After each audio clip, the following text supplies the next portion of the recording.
जय हिंद दोस्तों, mission success happy में आप सभी का स्वागत है। फ्रेंड्स, बिहार पुलिस से संबंधित यहाँ पे हम मास्टर वीडियो लाए हैं और मास्टर वीडियो में यहाँ पे 300 लर्न टॉप प्रश्न है, यानी 300 बहुत ही वेरी इंपॉर्टेंट प्रश्न है। तो आप लोग इसको अच्छे से एक बार ज़रूर देखिएगा।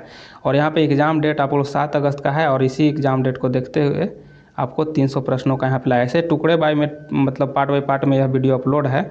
अगर वहाँ नहीं देखे हैं तो यहाँ पे पूरे वीडियो को आप लोग देख लीजिए। और यह पेपर में एकदम आने वाला ही प्रश्न है, ऐसा प्रश्न आपको तैयार करके दिया गया है। तो आप लोग इसको अच्छे से एक बार ज़रूर देखिए। और चैनल पर पहली बार है तो सब्सक्राइब कर लीजिएगा और बेल आइकन प्रेस कर दीजिएगा और शेयर भी ज़रूर कीजिएगा। चलिए स्टार्ट करते हैं इसका पहला क्वेश्चन कि इब्न बतूता भारत कब आया था। तो आप लोग इसका आंसर दीजिएगा कि इसका आंसर सही क्या होगा। ठीक है, तो इसका आंसर सही आपको हो जाएगा ऑप्शन 1 हो जाएगा यहाँ पे कि 1333 में आया था। ठीक है, 1333 में इब्न बतूता आया था। और इब्न बतूता जो था यह कहाँ का, तो मोरक्को का था। ठीक है, मोरक्को का यह यात्री था। और इन्होंने एक यह यात्रा वृत्तांत लिखा था जो बहुत चर्चित है और यह क्वेश्चन जो है पूछा जाता है। तो वह क्या लिखा गया था, तो रेहला। ठीक है, रेहला जो लिखा गया था यह इब्न बतूता के द्वारा ही लिखा गया था और यह जो है यात्रा वृत्तांत है। ठीक है, और एक क्वेश्चन और पूछा जाता है, जैसे हाल ही में मेंस में पूछा गया था बिहार दरोगा में कि इब्न बतूता 9वीं सदी में आया था। ठीक है, तो 9वीं सदी में, तो इसको देखिए कि यह 14वीं सदी हो जाएगा। ठीक है, 14वीं सदी में यह आया था। जैसे देख लीजिए कि यहाँ पे 1333 यानी कि 13वीं तो ख़त्म हो गई, यानी 33 इधर 14वीं में घुस गई, इसीलिए 14वीं ईस्वी हो जाएगा। ठीक है, ऐसी क्वेश्चन मेंस में बिहार दरोगा का पूछा गया था। तो चलिए और आगे देख लेते हैं। यहाँ पे दूसरा क्वेश्चन, यहाँ पे देखिए कि वर्नाकुलर प्रेस एक्ट को किसने समाप्त किया। देखिए यहाँ पे है कि वर्नाकुलर प्रेस एक्ट को किसने समाप्त किया। तो आप लोग इसका जवाब दीजिएगा कि क्या इसका सही आंसर होगा। ठीक है, तो देखिए यहाँ पे आंसर आपको सही क्या हो जाएगा, ऑप्शन यहाँ पे 2 हो जाएगा, यानी कि लॉर्ड रिपन हो जाएगा। ठीक है, इसका आंसर आपको लॉर्ड रिपन हो जाएगा। देखिए यह समाप्त कब किया गया था, तो यह 1882 में समाप्त किया गया था। 1882 में लॉर्ड रिपन के द्वारा। लागू किसके द्वारा किया गया था, तो देखिए लागू किया गया था लॉर्ड यहाँ पे लिटन के द्वारा। ठीक है, और कब किया गया था, तो यह 1878 में किया गया था। 1878 ईस्वी में यह लागू किया गया था वर्नाकुलर प्रेस एक्ट। अच्छा, इसको एक अखबार था जो पायनियर था, कौन, पायनियर जो था, पायनियर अखबार जो था, यह जो है इसका समर्थन किया था। ठीक है, किसका, तो वर्नाकुलर प्रेस एक्ट को। ठीक है, एक लॉर्ड मेयो, देखिए लॉर्ड मेयो से समझिए आप लोग, लॉर्ड मेयो यह जो था 1882 ईस्वी में जनगणना की शुरुआत किया था। लॉर्ड मेयो के शासनकाल में हुआ था। 1882 ईस्वी में प्रथम जनगणना हुआ था, इस बात को भी याद रखिएगा। और डॉफरिन जो यहाँ पे हैं, डॉफरिन यह जो है आपका आंसर इसमें ऑप्शन ए सही है आपका। ठीक है, डॉफरिन के बारे में थोड़ा जान लीजिए कि 1885 ईस्वी में इन्होंने कांग्रेस की स्थापना हुआ था, तो यह लॉर्ड डॉफरिन के समय में ही। ठीक है, चलिए आगे नेक्स्ट क्वेश्चन देख लेते हैं। आप लोग अच्छे से तैयारी कीजिए, हम आप लोग को क्वेश्चन जो है हम बहुत अच्छे लेवल से तैयारी करके आप लोग को हम प्रोवाइड करेंगे। तो आप लोग ध्यान देते रहिएगा इस बात को और इसको अच्छे से देखते भी जाइएगा। चलिए यहाँ पे देख लीजिए क्वेश्चन आगे है कि देख लीजिए कि भारत के किस राज्य में कट्टी, यहाँ बिहू होगा फ्रेंड्स, बिहू, कट्टी बिहू महोत्सव आयोजित की जाती है। तो इसका आंसर आप लोग बताइए क्या सही होगा। तो इसका आंसर आपको सही होगा, यहाँ पे देखिए ऑप्शन 2 हो जाएगा, असम हो जाएगा। ठीक है, असम हो जाएगा। यहाँ पे एक और होता है, उसको नाम है अबुबाची। ठीक है, अबुबाची महोत्सव जो है यह भी आपको असम में ही होता है। ठीक है, अच्छा मिज़ोरम में, तो मिज़ोरम में एक होता है चाप चारकूट। ठीक है, चाप चारकूट। ठीक है, चाप चारकूट याद सुन लीजिए, थोड़ा सा लिखने में थोड़ा सा ये हो रही है, लेकिन आप लोग अच्छे से इसको समझ लीजिए। चाप चारकूट होता है मिज़ोरम में। ठीक है, और यहाँ पे अरुणाचल प्रदेश में भी एक होता है बौरी बुट होता है। ठीक है, कौन, बौरी बुट होता है। ठीक है, बौरी बुट भी यह होता है जो कि आपको यहाँ अरुणाचल प्रदेश में ही होता है। ठीक है, चलिए नेक्स्ट क्वेश्चन आगे यहाँ पे देख लेते हैं। यहाँ पे देखिए कि किस दिन विश्व कैंसर दिवस के रूप में मनाया जाता है। तो किस दिन मनाया जाता है, तो आप लोग इसका जवाब दीजिएगा। देखिए इसका आंसर आपको सही हो जाएगा, आपको ऑप्शन यहाँ पे 4 फरवरी हो जाएगा। ठीक है, 4 फरवरी को विश्व कैंसर दिवस मनाया जाता है। ठीक है, और यहाँ पे 4 जनवरी को क्या मनाया जाता है, तो 4 जनवरी को आपको यहाँ पे लुई हो जाएगा, ठीक है, लुई ब्रेल दिवस मनाया जाता है, ठीक है, दिवस, इसको भी याद रखिएगा आप लोग, लुई ब्रेल दिवस है। और 4 मार्च को क्या मनाया जाता है, तो राष्ट्रीय देखिए सुरक्षा दिवस मनाया जाता है, ठीक है, इस बात को भी आप लोग अच्छे से याद रखिए। चलिए नेक्स्ट क्वेश्चन यहाँ पे देख लेते हैं। देखिए इसका आंसर सही क्या होगा, आप लोग जवाब दीजिएगा। देखिए यहाँ पे लिखा है कि वर्ग संघर्ष की अवधारणा किसने दी है। ये सब क्वेश्चन, सभी क्वेश्चन आपको पूछे जाते हैं, तो आप लोग इस पर अच्छे से ध्यान दीजिए, ठीक है। और इसका आंसर सही क्या हो जाएगा, इसका देखिए यहाँ पे ऑप्शन यहाँ पे एक सही है, ठीक है, ये ऐसे ही हो गया है, इसके ऊपर ध्यान नहीं दीजिए। इसका आंसर आपको सही हो जाएगा, कार्ल मार्क्स हो जाएगा, ठीक है, कार्ल मार्क्स हो जाएगा। अगर इनके जन्म की बात किया जाए तो 1818 में हुआ है, और यह कहाँ के थे, तो जर्मनी के, ठीक है, जर्मनी के यह रहने वाले थे। और इनका पुस्तक की अगर बात किया जाए तो पुस्तक का नाम था द पॉवर्टी ऑफ फिलॉसफी, ठीक है, द पॉवर्टी ऑफ फिलॉसफी इनके पुस्तक का नाम है।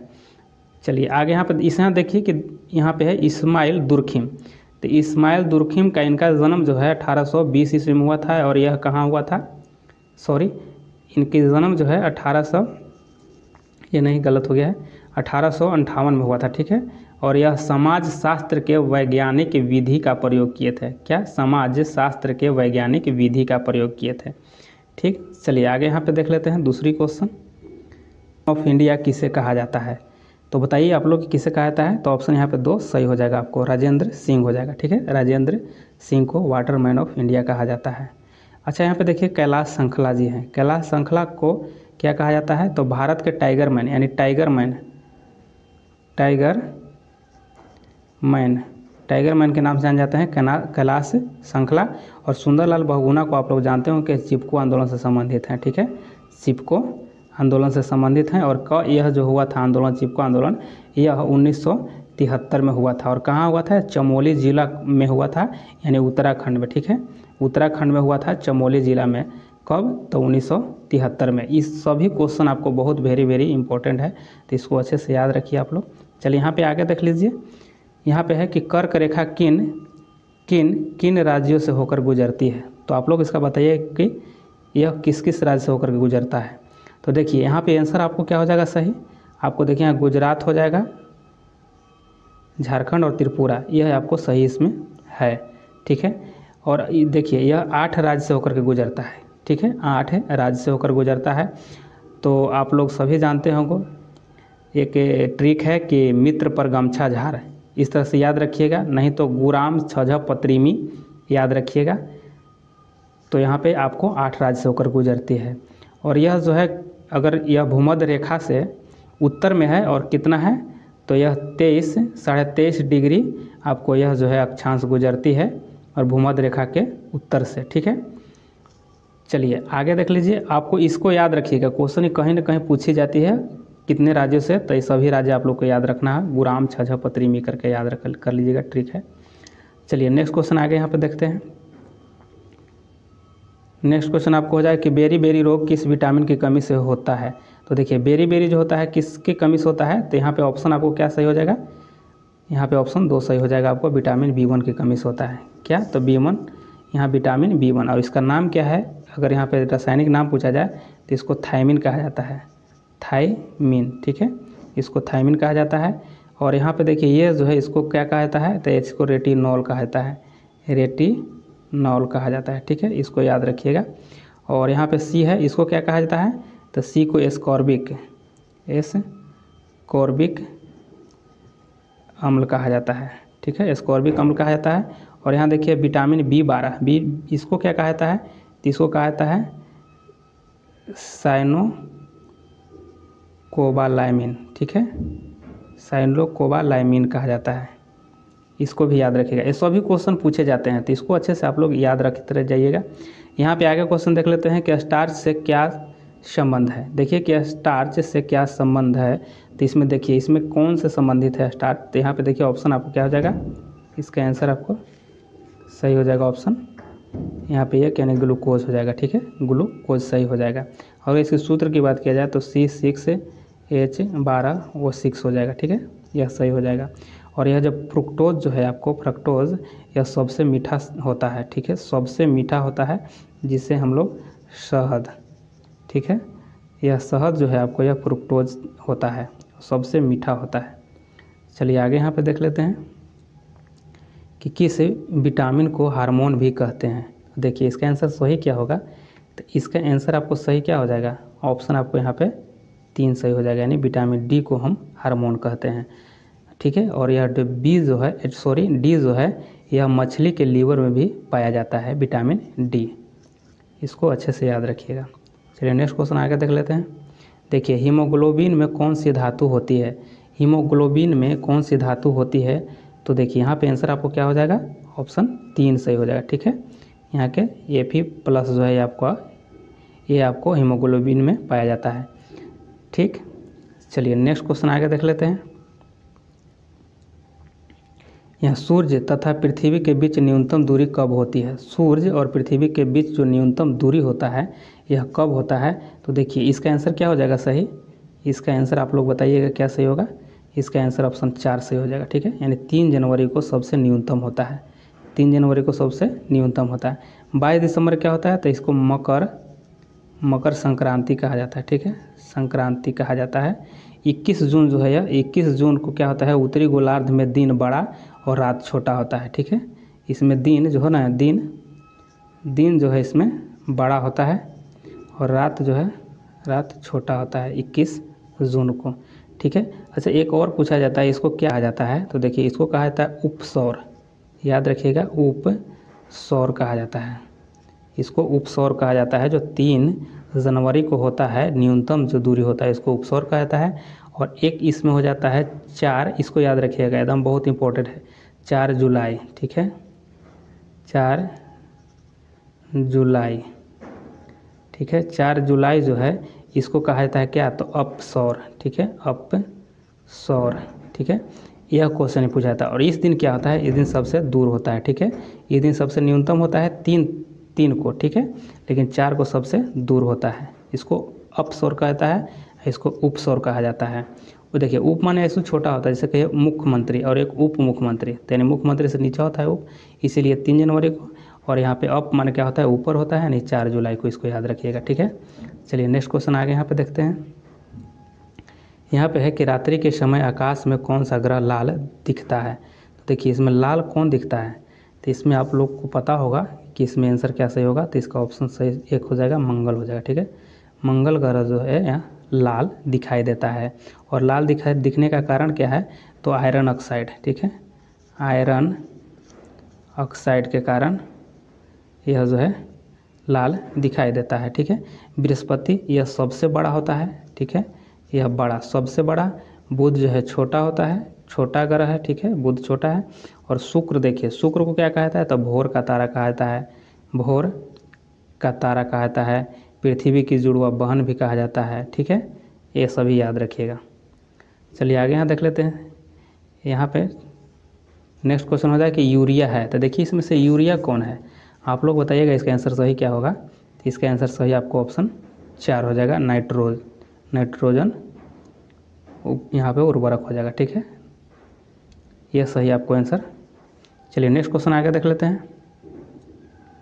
शुष्क बर्फ किसे कहते हैं, शुष्क बर्फ किसे कहते हैं, तो इसका आंसर सही आप लोग सभी जानते होंगे कि ऑप्शन 2 इसका हो जाएगा, ठोस कार्बन डाइऑक्साइड को शुष्क बर्फ कहा जाता है। नेक्स्ट क्वेश्चन यहाँ पे देखते हैं। यहाँ पे है आपको कि अनुनासिक का संबंध होता है, तो देखिए अनुनासिक का संबंध होता है, तो इसका आंसर सही क्या हो जाएगा, इसका सही ऑप्शन आपको 3 हो जाएगा, नाक और मुंह दोनों से होता है, ठीक है, अनुनासिक के नाक और मुंह दोनों से होता है। अच्छा अनुनासिक स्वर कहते किसे हैं, यह हिंदी से संबंधित क्वेश्चन है, तो अनुनासिक स्वर किसे कहते हैं, तो जिन स्वरों के उच्चारण में हवा मुंह के साथ साथ नाक से भी निकलती है उसे अनुनासिक कहते हैं, ठीक है। अनुनासिक किसे कहते हैं, तो इसमें जब हम उच्चारण करेंगे अगर स्वर को, तो हवा जो है मुंह के साथ साथ नाक से निकलता है, तो उसे हम अनुनासिक कहते हैं। जैसे अगर हम लिख रहे हैं अन्न, यहाँ पे देखिए ये जो अनुस्वर है इसको अगर आप लोग बोलिएगा अन्न, तो इसमें देखिए नाक और मुंह से दोनों से आ रहा है ई, ठीक है, ये सभी जो है आपको उच्चारण जो होता है अनुनासिक से हो रहा है, ठीक है। चलिए नेक्स्ट क्वेश्चन आगे यहाँ पे देख लेते हैं। यहाँ पे एक मुहावरा है कि आग में घी डालना का अर्थ होगा। तो आग में घी डालना का अर्थ क्या होगा, तो आप लोग बताइए कि इसका सही आंसर क्या होगा। इसका देखिए आंसर आपको सही हो जाएगा, आपको ऑप्शन 3 हो जाएगा, किसी के क्रोध को भड़काना, यानी कि किसी के जो है क्रोध को भड़काना, यह आपको इसमें सही हो जाएगा। ठीक है, पहला क्वेश्चन देखते हैं कि 74वां संविधान संशोधन अधिनियम कब पारित हुआ। देखिए यहाँ पे जो क्वेश्चन दिया गया है 74वां संविधान संशोधन अधिनियम कब पारित हुआ, तो आप लोग भी इसका आंसर जांचिएगा कि कौन सही है अब, और बताने का प्रयास भी कीजिएगा।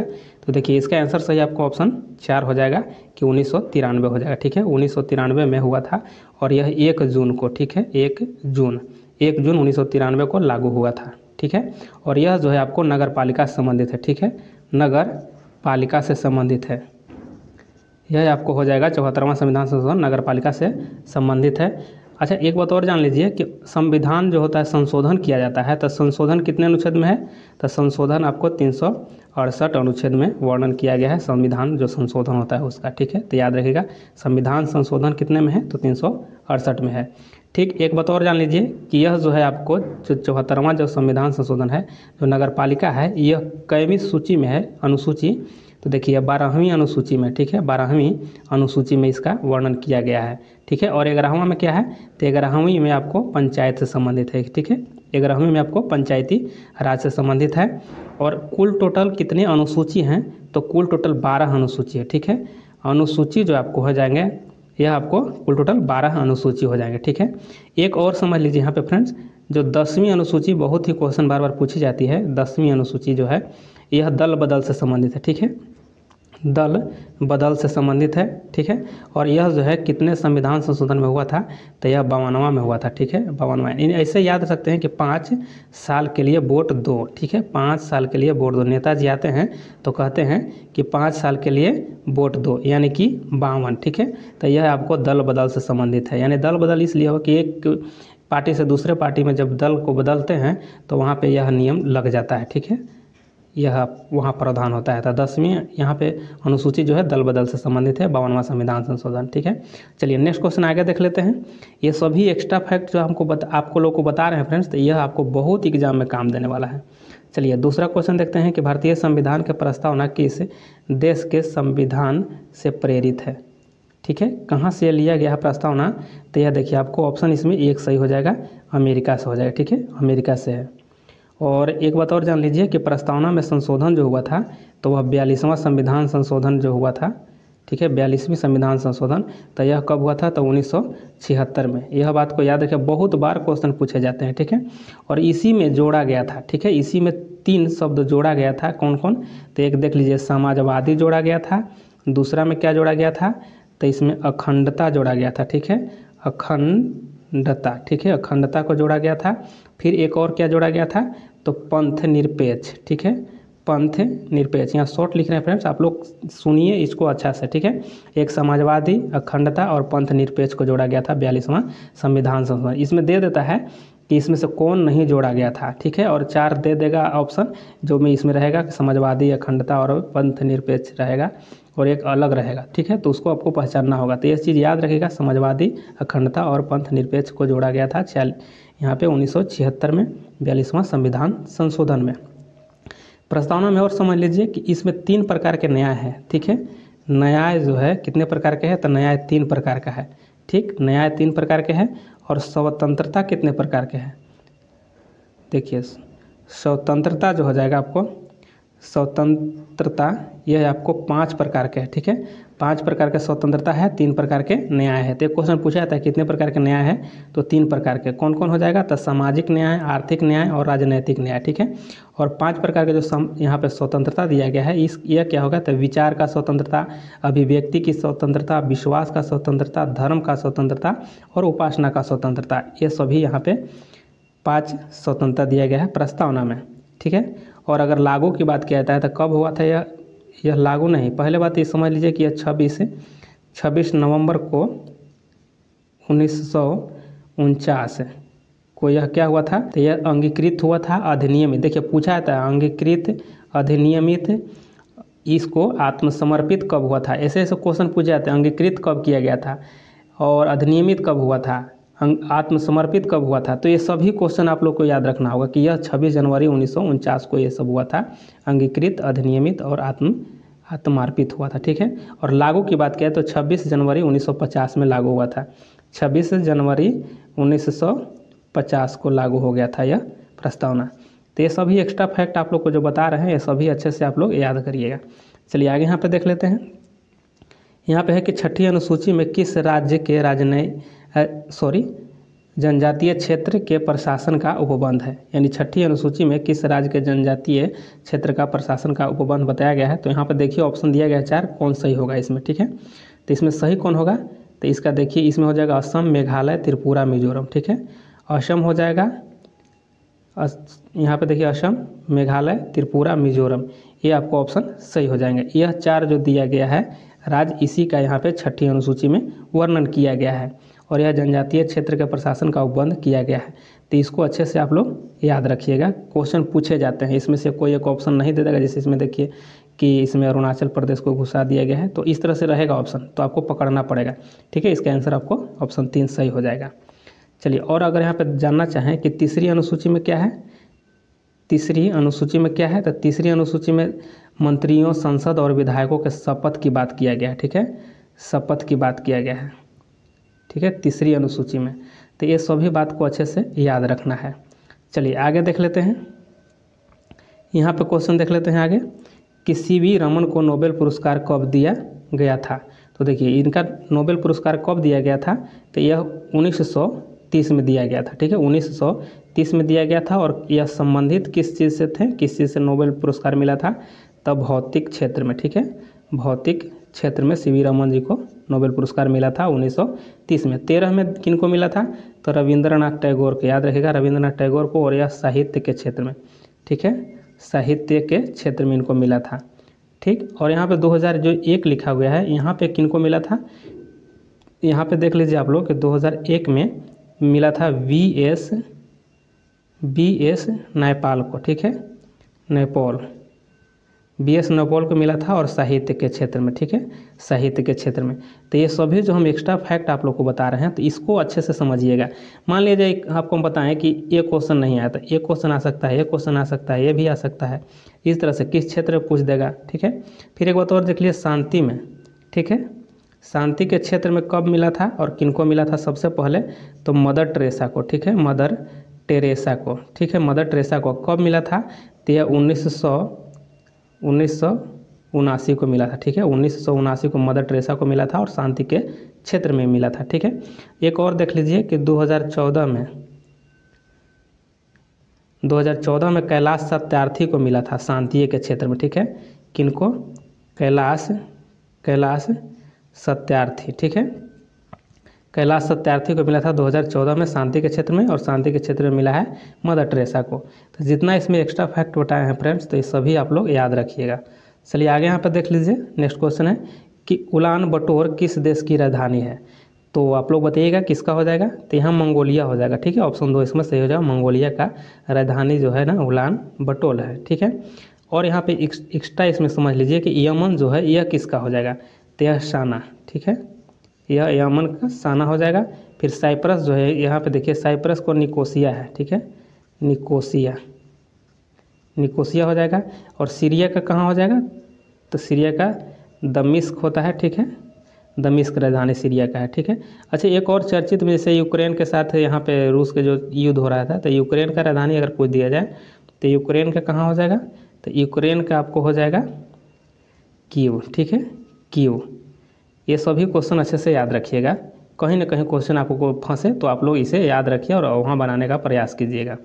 चलिए आगे यहाँ पे देख लेते हैं। नेक्स्ट क्वेश्चन है कि कीवी चिड़िया कहाँ पाई जाती है।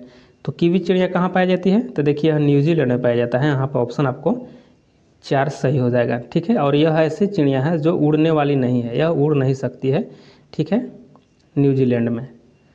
चलिए आगे देख लेते हैं। और यह जो है आपको कीव चिड़िया जो है न्यूजीलैंड का प्रतीक के चिन्ह भी है, इसको भी याद रखिएगा। चलिए आगे यहाँ पे देखते हैं कि गंगा की सहायक नदियाँ जो नीचे वर्णित है कौन उत्तर की ओर प्रवाहित है? उत्तर की ओर प्रवाहित इसमें पूछ रहा है, तो इसका कौन सा आंसर हो जाएगा?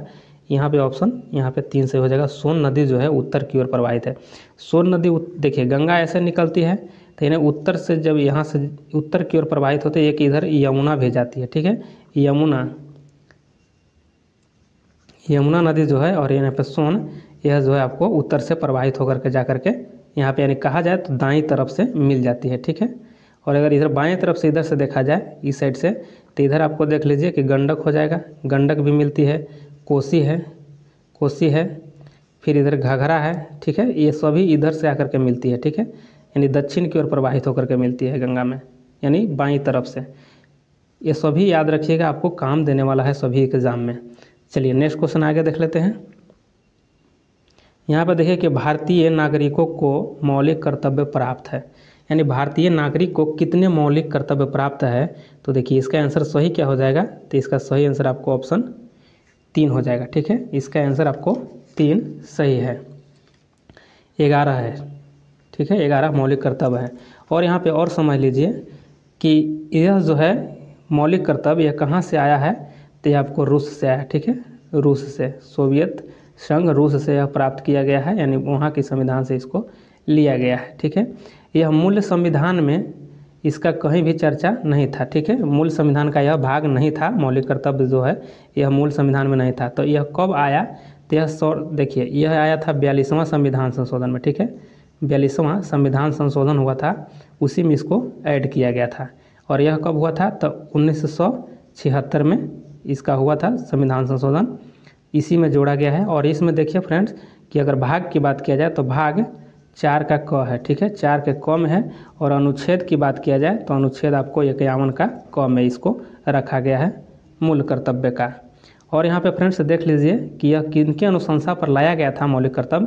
तो सरदार सरदार स्वर्ण सिंह के इनकी अनुशंसा पर इसको शामिल किया गया था, ठीक है। और यहाँ पे और समझ लीजिए, जैसे मान लीजिए कि 11, देखिए 11वां जो है, 11 को तो है ही, लेकिन 11वां में क्या लिखा गया? लास्ट जो मौलिक कर्तव्य है उसमें लिखा गया है कि माता पिता या संरक्षक के द्वारा 6 से लेकर के 14 वर्ष के बच्चों को प्राथमिक शिक्षा प्रदान करना अनिवार्य है। इस तरह की बात कहा गया है यहाँ पे मौलिक कर्तव्य में, ठीक। और यह जो बात कहा गया है, यह 6 से 14 वर्ष की शिक्षा की बात, तो यह 86वां संविधान संशोधन में कहा गया, ठीक है, 86वां संविधान संशोधन में जोड़ा गया था इसको, ठीक ना, इसको जोड़ा गया है। तो इसमें यह कब हुआ था? तो 2002 में, ठीक है, 2002 में यह आया था 86वां संविधान संशोधन। और इसी में कहा गया है कि बच्चों को 6 से 14 तक के प्राथमिक शिक्षा निःशुल्क की बात कहा गया है। चलिए आगे देख लीजिए। यहाँ पे देखिए नेक्स्ट क्वेश्चन हो जाएगा आपको कि नाबार्ड नाम है, तो नाबार्ड किसका नाम है? तो यहाँ पे समझ लीजिए कि ऑप्शन इसका 3 सही है, ठीक है, यानी कृषि की सहायता के लिए विशिष्ट बैंक है, इसी को नाबार्ड कहा गया है। अच्छा, नाबार्ड का फुल फॉर्म क्या होता है? अगर फुल फॉर्म आपसे पूछ दे तो क्या होगा? तो इसको होता है, क्या होता है? तो national bank for agriculture and rural development होता है, ठीक है, national bank for agriculture and rural development होता है। इसकी अगर बात किया जाए कि इसकी स्थापना कब हुआ था, तो 12 जुलाई 1982 को, ठीक है, 12 जुलाई 1982 की इसकी स्थापना हुआ था। और किनके अनुशंसा पर हुआ था? तो देखिए यह अनुशंसा की अगर बात किया जाए तो शिवरामन, ठीक है, शिवरामन समिति की शिवरामन सिंह समिति था, शिवरामन सिंह समिति की अनुशंसा पर यह नाबार्ड की स्थापना हुआ था, ठीक है। और कृषि एवं ग्रामीण विकास हेतु यह ऋण उपलब्ध कराता है। किसके लिए? कृषि एवं ग्रामीण विकास के लिए यह ऋण उपलब्ध कराने का काम करती है नाबार्ड। चलिए नेक्स्ट क्वेश्चन आगे यहाँ पे देख लेते हैं कि भारत का प्रथम गवर्नर जनरल थे। देखिए भारत का पूछ रहा है कि भारत का प्रथम गवर्नर जनरल थे, तो इसमें से कौन सही हो जाएगा? ऑप्शन 4 सही हो जाएगा, ठीक है, 4। इनकी अगर कार्यकाल की बात किया जाए तो कार्यकाल कब से कब था? तो यह 1828 से लेकर के 1835 तक था, ठीक है। और 1833 में जो चार्टर एक्ट आया था, यहाँ पे जो चार्टर एक्ट आया था, इसी के तहत इनको भारत का प्रथम गवर्नर जनरल बनाया गया था, लॉर्ड विलियम बेंटिंक को, ठीक है। कैनिंग की बात किया जाए तो इनके बारे में समझ लीजिए। कैनिंग, देखिए कैनिंग जो था यह क्या थे? तो यह वायसराय थे, यह पहला वायसराय बने थे, ठीक है, भारत का वायसराय बने थे तो लॉर्ड कैनिंग बने थे। इस बात को याद रखिए। हेस्टिंग्स के बारे में समझ लीजिए। इनकी अगर कार्यकाल की बात किया जाए तो यह 1774 से लेकर के 1785 तक यह रहे थे, और यह बंगाल का जो थे, यह बंगाल का पहला गवर्नर जनरल थे, ठीक है, बंगाल का पहला गवर्नर जनरल, ये बंगाल का पहला गवर्नर जनरल थे। और रॉबर्ट क्लाइव के बारे में जान लिया जाए तो रॉबर्ट क्लाइव यह देखिए 1757 से लेकर के 60 तक, और फिर बीच में इन्होंने नहीं रहे थे, फिर आपको यह 1765 से लेकर के 67 तक यह रहे थे, ठीक है। तो देखिए इनको क्या कहा जाता था, तो यह बंगाल का, यह जो थे यह बंगाल का पहला गवर्नर था, ठीक है, यह गवर्नर था, गवर्नर, और यह क्या बन गया, तो बंगाल का गवर्नर जनरल बन गया, ठीक है, यह गवर्नर बन गया। फिर उसके बाद क्या हो गया कि फिर यहाँ जब आया 33 के चार्टर एक्ट, तो यहाँ भारत का गवर्नर, यहाँ पे भारत का गवर्नर जनरल बन गया, ठीक है, गवर्नर जनरल बन गया। यही बात है, इसको अच्छे से समझ लीजिएगा। चलिए आगे देख लेते हैं। और एक बात और जान लीजिए, रॉबर्ट क्लाइव के द्वारा एक और कार्य किया गया था, जो था कि 1700, यहाँ पे लिख दे रहे हैं आपको कि 1765 में इन्होंने क्या किया था कि द्वैध शासन लगाया था, ठीक है, द्वैध शासन को लगाया था। लेकिन समाप्त किसने किया था, तो वारेन हेस्टिंग्स ने इसको समाप्त कर दिया था। वारेन हेस्टिंग्स कब समाप्त किया था, तो 1772 में समाप्त किया था, और 65 में द्वैध शासन लागू किया गया था, ठीक है। तो ये सभी बात जो भी बता रहे हैं आप लोग अच्छे से सुनिए और अच्छे से देख लीजिए। अगर आपको कहीं इसको नोट डाउन कर लीजिएगा तो और बेटर होगा। चलिए आगे देख लेते हैं। यहाँ देखिए, बक्सर के युद्ध के समय बंगाल का राज्यपाल कौन था। देखिए यहाँ पे पूछा जा रहा है कि बक्सर के युद्ध के समय बंगाल का राज्यपाल कौन था, तो इसको में कौन सही होगा। आप लोग इसको में कंफ्यूज अधिक हो जाइएगा, लेकिन इसका सही आंसर क्या होगा, यहाँ पे ऑप्शन जो है 3 सही इसका है, ठीक है, बेंसी टाट हो जाएगा। कौन हो जाएगा सही, बेंसी टाट हो जाएगा।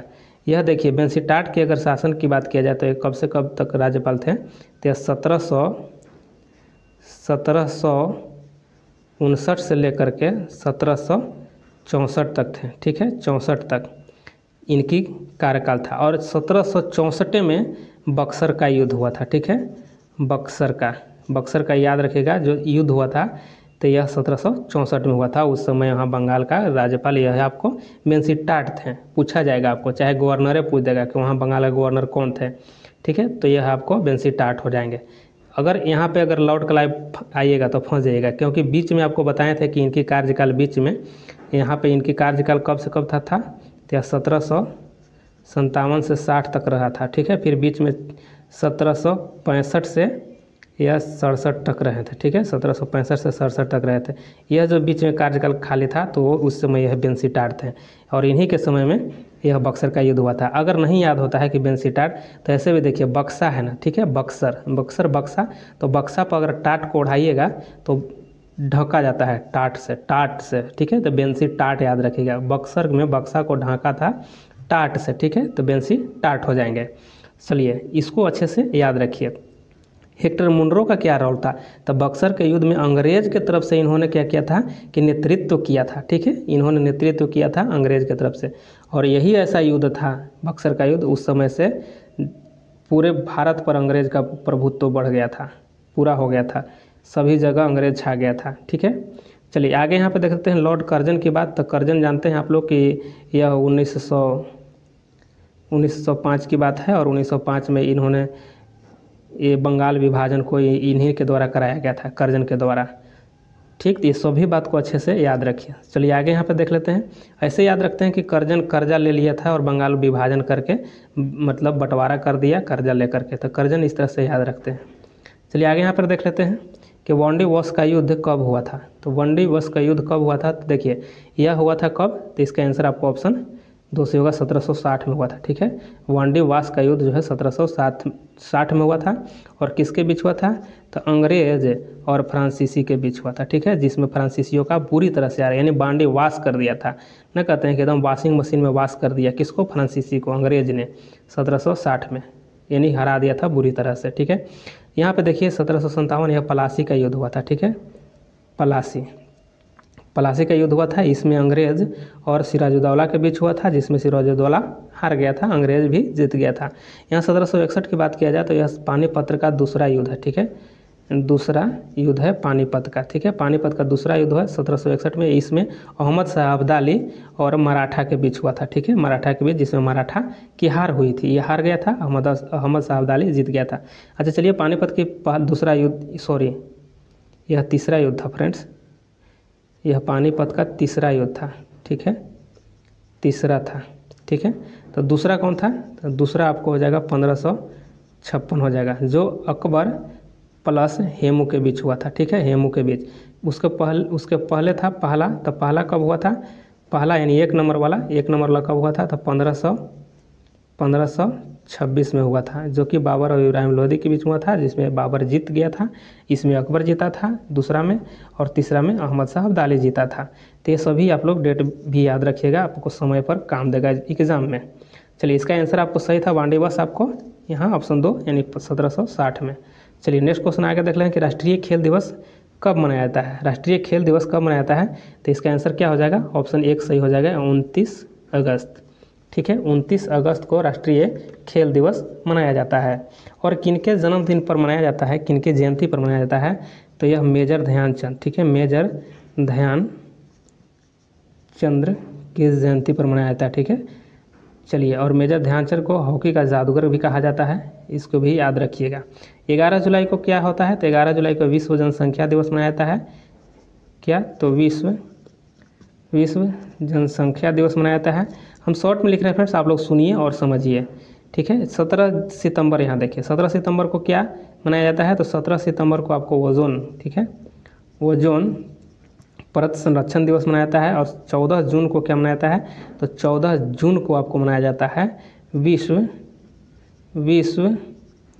रक्तदान दिवस मनाया जाता है, ठीक है, विश्व रक्तदान दिवस, ठीक है, रक्तदान। ऐसे भी याद रखिए कि देखिए जून और खून से संबंधित, यानी खून ऐसे भी हम लोग याद करने के लिए बता रहे हैं बात को, रक्त को खून भी कहा जाता है, तो 14 जून खून है, ऐसे करके याद रखिएगा तो आप लोग को माइंड में जल्दी सेट हो जाएगा, ठीक है। फिर उसके बाद अगर एक और देख लिया जाए, 21 जून को क्या होता है? तो यह आपको अंतर्राष्ट्रीय योग दिवस मनाया जाता है, 21 जून को अंतर्राष्ट्रीय योग दिवस। और कब से शुरुआत हुआ था? तो देखिए इसका शुरुआत जो है आपको 21 जून 2015 से शुरू हुआ, ठीक है। यह जो है योग जो होता है, योग दिवस जो मनाया जाता है, शुरू हुआ अंतर्राष्ट्रीय योग दिवस, यह 2015 से शुरू हुआ और 21 जून को यह मनाया जाता है। चलिए आगे यहाँ पे देख लेते हैं। यहाँ देखिए कि कांग्रेस के प्रथम भारतीय महिला अध्यक्ष क्या है? क्वेश्चन यहाँ देखिए, कांग्रेस के प्रथम भारतीय महिला अध्यक्ष कौन बनी थी, ठीक है। तो कौन बनी थी? तो इसका आंसर आपको सही में हो जाएगा, आंसर इसका ऑप्शन 1 हो जाएगा, राइट आंसर सरोजिनी नायडू बनी थी। सरोजिनी नायडू कब बनी थी? आप लोग को माइंड में बात आ रही होगी कि आखिर कब बना था, तो ठीक है, यह कब बनी थी? तो यह 1925 में। अगर ये भी माइंड में आ रहा होगा कि कब, तो ये बना तो 1925 में, लेकिन किस अधिवेशन में? तो कानपुर में, ठीक है, कानपुर अधिवेशन में बनी थी, ठीक है। और यहाँ पे देखिए नलिनी सेन गुप्ता जी हैं, यह कब बने थे? तो यह बने थे 1933 में, ठीक है, 1933 में बने थे। और यह कहाँ बने थे? तो यह कलकत्ता में बने थे, कलकत्ता में। अच्छा, नलिनी सेन गुप्ता जी थे, यह यतीन्द्र मोहन सेन गुप्ता की पत्नी थे। किनकी? यतीन्द्र मोहन सेन गुप्ता की पत्नी नलिनी सेन गुप्ता थे, ठीक। और यहाँ पे देखिए एनी बेसेंट, यह प्रथम महिला थी जो कांग्रेस के अध्यक्ष बनी थी, प्रथम महिला कांग्रेस के अध्यक्ष बनी थी। और यह कब बने थे? तो यह आपको बने थे 1917 में बने थे। और कहाँ बने थे? तो कलकत्ता में बने थे, ये भी बात याद रखिए। अच्छा, उषा मेहता के बारे में समझ लीजिए, ये उषा मेहता कौन थे?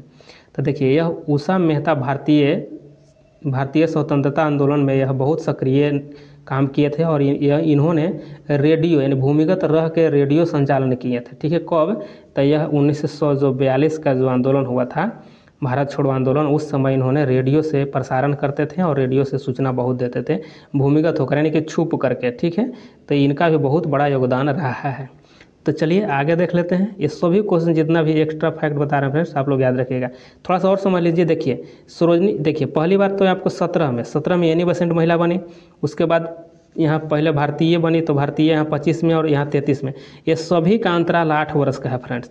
अगर 17 में 8 जोड़िएगा तो यहाँ पे 25 हो जाएगा, 25 में 8 जोड़िएगा तो 33 हो जाएगा।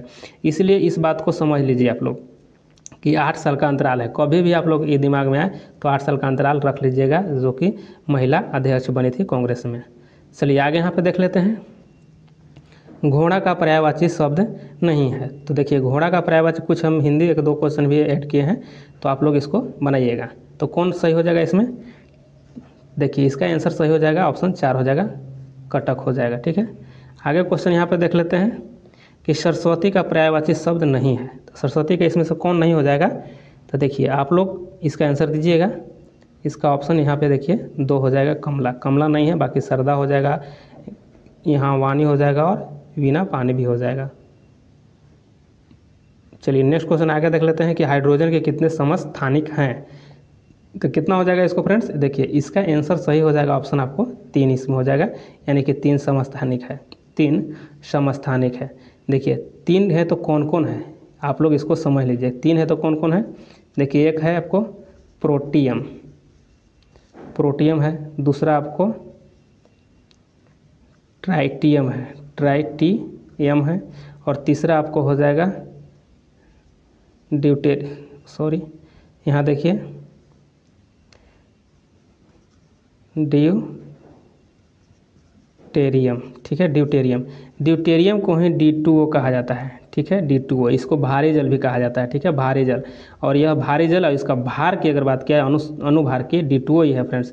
ठीक है, इसकी अनुभार है कितना? तो अनुभार 20 होता है। ठीक है, और ड्यूटेरियम का काम कहाँ होता है? तो परमाणु रिएक्टर में मंदक के रूप में इसको न्यूट्रॉनों जो होता है ना, न्यूट्रॉनों की गति को कम करने के लिए प्रयोग किया जाता है D2O का। ठीक है, D2O का। और यहाँ पे देखिए प्रोटियम जो है, यह प्रोटियम न्यूट्रॉन नहीं होते हैं। और यहाँ पे जो है ट्राइसियम, यहाँ पे ट्राइटियम जो है, इसमें यह रेडियो सक्रियता इसमें तत्व रहता है। ठीक है, तो यह 3 समस्थानिक होते हैं हाइड्रोजन के। चलिए आगे यहाँ पे देख लेते हैं। देखिए यहाँ पे है कि श्वेत फास्फोरस को रखा जाता है। तो श्वेत फास्फोरस कहाँ रखा जाता है? तो यह पानी में रखा जाता है, ऑप्शन 2 सही हो जाएगा। केरोसिन तेल में किसको रखा जाता है? तो सोडियम को। ठीक है, सोडियम को रखा जाता है केरोसिन तेल में। चलिए नेक्स्ट क्वेश्चन आगे यहाँ पे देख लेते हैं कि निम्नलिखित में से किस में कार्बोहाइड्रेट नहीं है। तो किस में कार्बोहाइड्रेट नहीं होगा? तो देखिए यहाँ पालक जो लिखा गया है इसमें नहीं है, इसमें आयरन ज़्यादा पाया जाता है। ठीक है, आयरन, ये हरी सब्जी होती है, इसमें आयरन ज़्यादा पाया जाता है। और बाकी हम जो मक्खन है इसमें कार्बोहाइड्रेट रहता है, मछली में भी और चीज़ में भी कार्बोहाइड्रेट रहता है। चलिए आगे यहाँ पर देख लेते हैं नेक्स्ट क्वेश्चन। जायकवाड़ी परियोजना किस नदी पर है? तो देखिए इसका आंसर क्या हो जाएगा? आप लोग भी बनाने का कोशिश कीजिएगा, प्रयास कीजिएगा। तो देखिए इसका आंसर सही क्या हो जाएगा? इसका आंसर आपको ऑप्शन 2 इसमें हो जाएगा, गोदावरी नदी पर है। जायकवाड़ी परियोजना जो है यह गोदावरी नदी पर है। ठीक है, देखिए कृष्णा नदी दिया गया है, तो इस पर क्या है? तो इस पर अलमाटी है। ठीक है, अलमाटी जो बांध है जो कृष्णा नदी पर, ये सब क्वेश्चन पूछे जाते हैं। ठीक है, तो अच्छे से याद रखिएगा। बराकर नदी, देखिए बराकर नदी पर क्या है? तो तिलैया परियोजना है। ठीक है, तिलैया परियोजना जो है बराकर नदी पर है। ठीक है, यह परियोजना है। और नर्मदा पर अगर देखा जाए तो नर्मदा पर क्या है? तो सरदार सरोवर, शॉर्ट में लिख रहे हैं सरदार सरोवर परियोजना जो है आपको, यह आपको कहाँ हो जाएगा? तो नर्मदा नदी पर हो जाएगा। ठीक है, और मान लीजिए 1-2 देख लेते हैं क्वेश्चन और, जैसे चिनाव हो गया।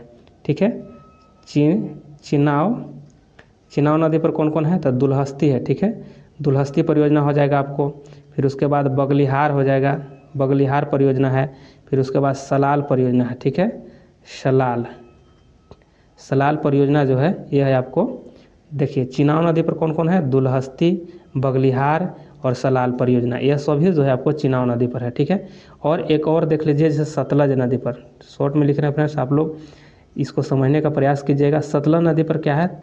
तो नाथपा झाकरी। ठीक है, नाथपा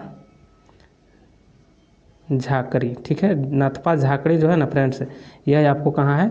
तो यह आपको सतलज नदी पर है। ये सभी क्वेश्चन जितना बता रहे हैं आप लोग को एकदम एक्स्ट्रा फैक्ट, तो इसको अच्छे से याद रखें। देखिए इसमें हम अभी 20 क्वेश्चन ही लाए हैं, और 20 क्वेश्चन जो लाए हैं इसमें आप लोग को जो ऑप्शन जो हम चारों दिया गया है इसका हम एनालिसिस करते हैं, तो आप लोग को 100 क्वेश्चन से ऊपर आपको यह आपको क्वेश्चन यहाँ पे हो जाएगा।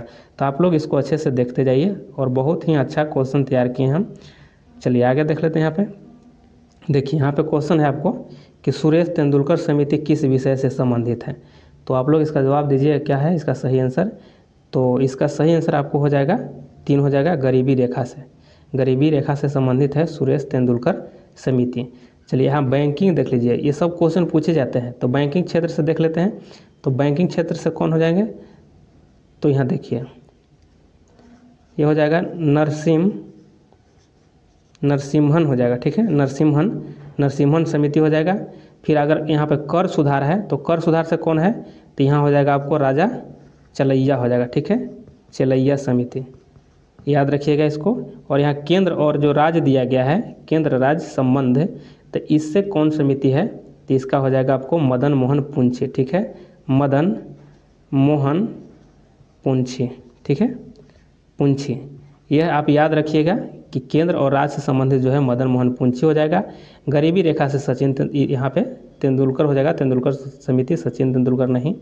यहाँ पे देखिए कि कर सुधार जो हो जाएगा आपको राजा चलैया से हो जाएगा, और बैंकिंग हो जाएगा नरसिम्हन समिति हो जाएगा। ये सभी जो है बहुत ही महत्वपूर्ण है क्वेश्चन है, तो याद रखिएगा। ये क्वेश्चन आपको पूछा जाता है पंचायती राज जो है, जो पंचायती राज, तो वह आपको बलवंत राय हो जाएगा, ठीक है, पंचायती राज जो हो जाएगा बलवंत राय मेहता समिति हो जाएगा, ठीक है। जैन आयोग एक है कौन, तो जैन आयोग। तो यह जैन आयोग किसके लिए बनाया गया था, तो राजीव गांधी के जो हत्याकांड था ना उसके जांच के लिए जैन आयोग बनाया गया था, ठीक है फ्रेंड्स। चलिए आगे देख लेते हैं यहाँ पे नेक्स्ट क्वेश्चन। आप चलिए नेक्स्ट क्वेश्चन यहाँ पे देखते हैं कि विधान परिषद की स्थापना कितने अनुच्छेद में उल्लेख है। तो देखिए इसका आंसर क्या हो जाएगा फ्रेंड्स, तो इसका आंसर ऑप्शन आपको 3 से हो जाएगा, 169 अनुच्छेद हो जाएगा, ठीक है, यहाँ से 169 अनुच्छेद इसका सही आंसर है, ठीक है। और यह जो है आपको विधान परिषद जो है यह आपको उच्च सदन होता है, ठीक है, उच्च सदन होता है। और विधान सभा जो है यह आपको निम्न सदन होता है, ठीक है, निम्न सदन कौन होता है, विधान सभा। और एक बात और जान लीजिए, विधान परिषद को समाप्त किया जाता है और इसको स्थापित भी किया जा सकता है, ठीक है। जैसे मान लिया जाए कि किसी राज्य का विधानसभा अपने कुल सदस्यों के पूर्ण बहुमत तथा उपस्थित मतदान करने वाले सदस्यों के 2/3 कितना, तो 2/3 बहुमत से प्रस्ताव पारित करे तो संसद के द्वारा उस राज्य में विधान परिषद को समाप्त किया जा सकता है और स्थापित भी किया जा सकता है। इस बात को आप लोग अच्छे से याद रखिएगा। विधान जो परिषद है इसको संसद के द्वारा 2/3 बहुमत से अगर यहाँ विधानसभा में पारित होता है तो संसद इसको समाप्त कर सकता है और इसको स्थापित भी कर सकता है। किस राज्य में नहीं है तो वहाँ स्थापित किया जाता है। फ्रेंड्स थोड़ा सा यहाँ पे आप लोग समझ लीजिएगा कि अगर आप लोग को यहाँ पे देखिए संसद कितने अनुच्छेद में है आप लोग बताइएगा। तो देखिए संसद कितने में है, तो 69 में हो जाएगा, ठीक है, 79 में, ठीक है, 79 में हो जाएगा। अगर आप लोग को नहीं याद है कि संसद कितने में है, राज्यसभा कितने में है, लोकसभा कितने में है, तो यहाँ पे आपको सरला देखिए, सरला अगर मान लिया किसी ऐसे कॉमेडी शो में देखते हैं, कपिल शो में, तो सरला ज़्यादा नाम का यूज करता है। तो देखिए यहाँ पे स हो जाएगा आपको संसद हो जाएगा, तो संसद, और रस हो जाएगा आपको राज्यसभा, और लस हो जाएगा लोकसभा। तो देखिए संसद हो जाएगा आपको यहाँ पे देखिए 79 में, यहाँ हो जाएगा आपको 80 में, और ये हो जाएगा आपको 81 में। तो यानी कि संसद कितने में है, तो यहाँ पे 79, यहाँ राज्यसभा 80 और यहाँ लोकसभा 81। अगर फ्रेंड्स ये बात को आपको अच्छे से अभी समझना होगा, ठीक है। अगर इसमें हम नवासी ऐड कर देते हैं, सभी में अगर हम नवासी ऐड कर देते हैं, ठीक है, ये सभी में ऐड करते हैं, तो देखिए यहाँ पे कितना हो जाएगा, यहाँ पे देखिए आपको 8 हो जाएगा, और यहाँ पे आपको देखिए 168 हो गया, और यहाँ पे आपको हो जाएगा, इसमें भी हम आपका 89 ऐड करते हैं, इसमें भी 89 ऐड करते हैं। तो ये सभी को जब ऐड करने के बाद यहाँ पे 169 हो जाएगा, और यहाँ पे 170 हो जाएगा, ठीक है। देखिए यहाँ आपको केंद्र में चल रहा था, ठीक है, और यहाँ आपको राज्य में चलना शुरू हो जाएगा, ठीक है। तो यह जो आपको हो जाएगा यह आपको राज्य में स्टार्ट हो गया, ठीक है। तो सस यहाँ जो संसद जो था यह आपको 79 में था, तो यहाँ आपको इतना जो है 168 जो है यह आपको विधान मंडल है, ठीक है। और यहाँ जो राज्यसभा जो दिया गया है 80 में, और यहाँ देखिए विधान परिषद आपको 69 में हो जाएगा, ठीक है। और 170 में क्या हो जाएगा, तो यहाँ लोकसभा जो है, तो यहाँ 170 में आपको हो जाएगा विधान सभा हो जाएगा। तो इस चीज़ को आप लोग अच्छे से याद रखें, कहीं भी आप लोग ये ऐड कीजिएगा 89 तो आपको सीधा राज्य में आ जाएगा। तो इस तरह से याद कर लीजिएगा। जैसे और इसको देख लेते हैं उदाहरण में।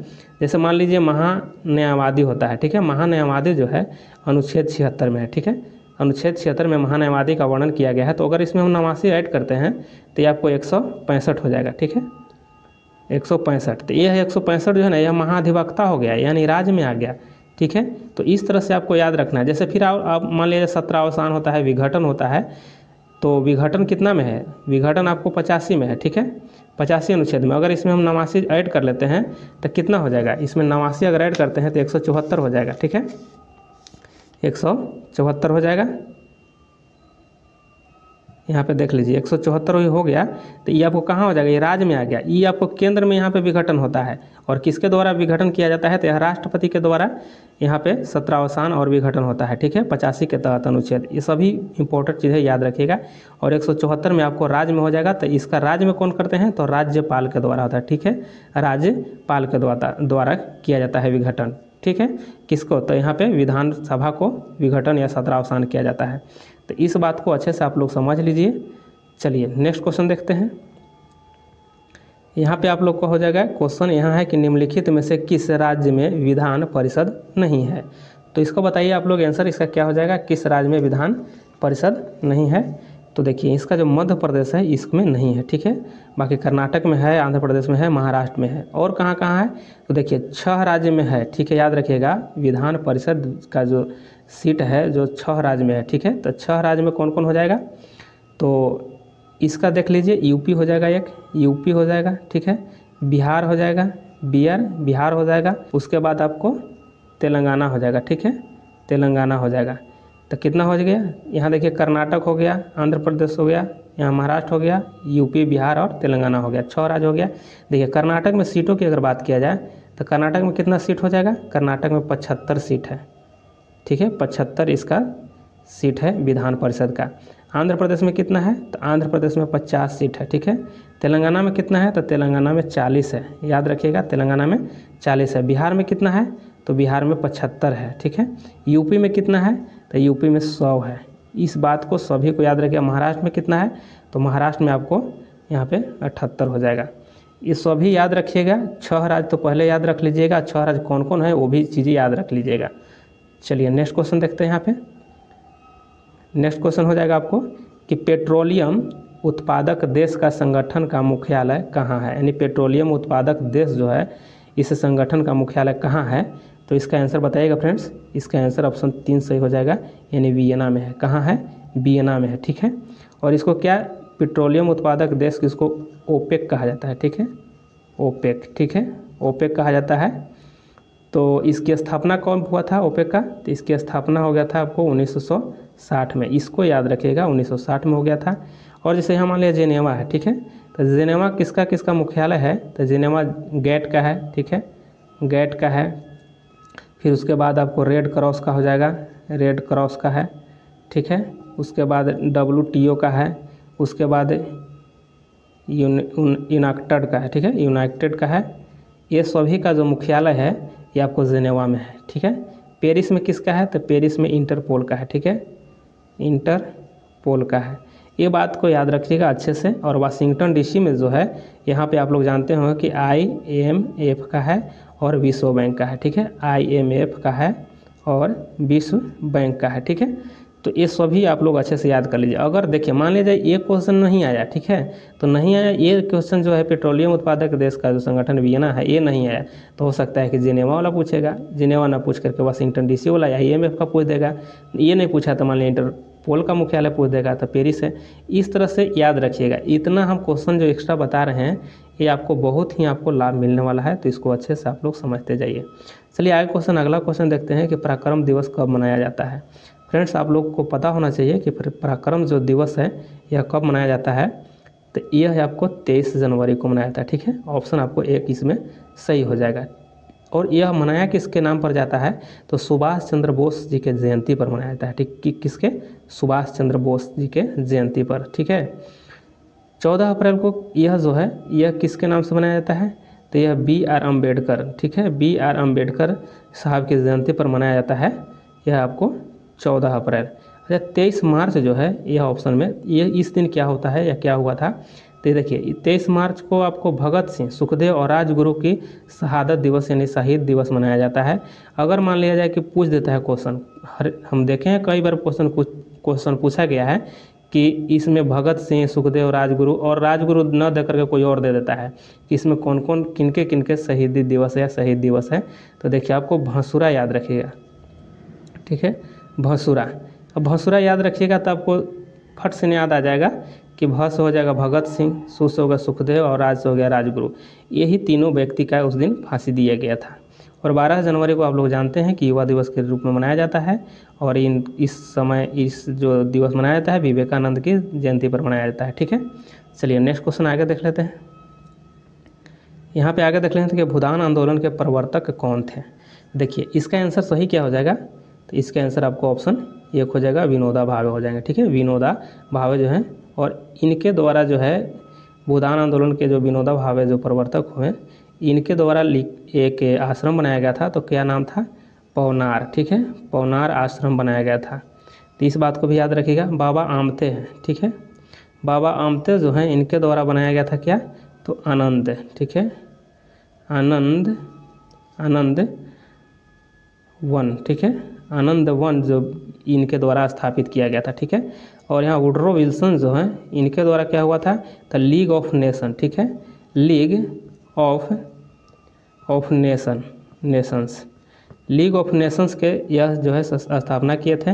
और पाणिनि को आप लोग जानते ही होंगे, पाणिनि को आप लोग तो भली भांति बस जानते हैं कि यह संस्कृत व्याकरण के जनक माने जाते हैं, लिखे थे, ठीक है।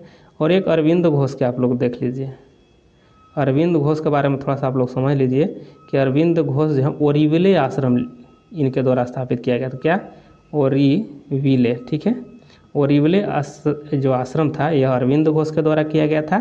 और कहाँ में, तो पुदुचेरी में, ठीक है, पुदुचेरी में। देखिए फ्रेंड्स हम यहाँ शॉर्ट में लिख रहे हैं तो आप लोग सुन लीजिए इस बात को, और अगर आप लोग को ये लिखना हो तो आप लोग कॉपी नोट जरूर बना लीजिएगा। चलिए आगे यहाँ पे देख लेते हैं। देखिए क्वेश्चन है कि जयशंकर प्रसाद के निम्नलिखित में से कौन सी रचना है, तो कौन सी इसमें रचना हो जाएगा, तो देखिए आप लोग बताइएगा। इसका आंसर 4 हो जाएगा, ठीक है, लहर। देखिए लहर जो है यह आपको जयशंकर प्रसाद के, और इनके द्वारा कौन कौन सा लिखा गया था, तो इनके द्वारा आंसू है, ठीक है, आंसू यह हो जाएगा। फिर कमायनी है, कमायनी यह इनके द्वारा ही लिखा गया है, जयशंकर प्रसाद के द्वारा।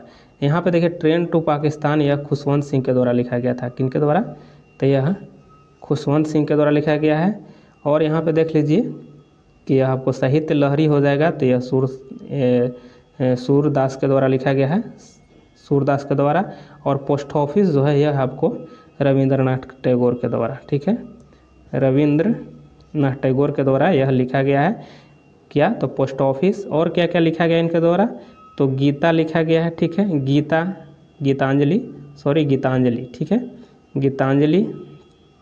फिर लिखा गया है इनके चित्रांगदा है, गोरा है, पोस्ट ऑफिस है। तो ये सभी आप लोग याद रखिएगा। मान लीजिए ये क्वेश्चन नहीं आया, जयशंकर प्रसाद का लहर नहीं लिख करके कहीं कमायनी दे दिया, आंसू दे दिया, ये नहीं है, मान लिया ये आ गया क्वेश्चन, कोई भी आ सकता है। इसलिए आप लोग एक क्वेश्चन के बदले इतना क्वेश्चन जो हम बता रहे हैं, तो कोई ना क्वेश्चन आपको एग्जाम में आएगा, तो इसको अच्छे से याद रखिएगा, तभी तो आप लोग बना पाइएगा। तो इसको अच्छे से ध्यान से देखते जाइए। यहाँ पे देखिए 10 साल बंदोबस्त लागू किया था, तो किसके समय में या किसने लागू किया था, तो यह अकबर के समय में लागू किया गया था। ऑप्शन आपको यहाँ पे 2 सही हो जाएगा, अकबर के समय में यह लागू किया गया था, ठीक है।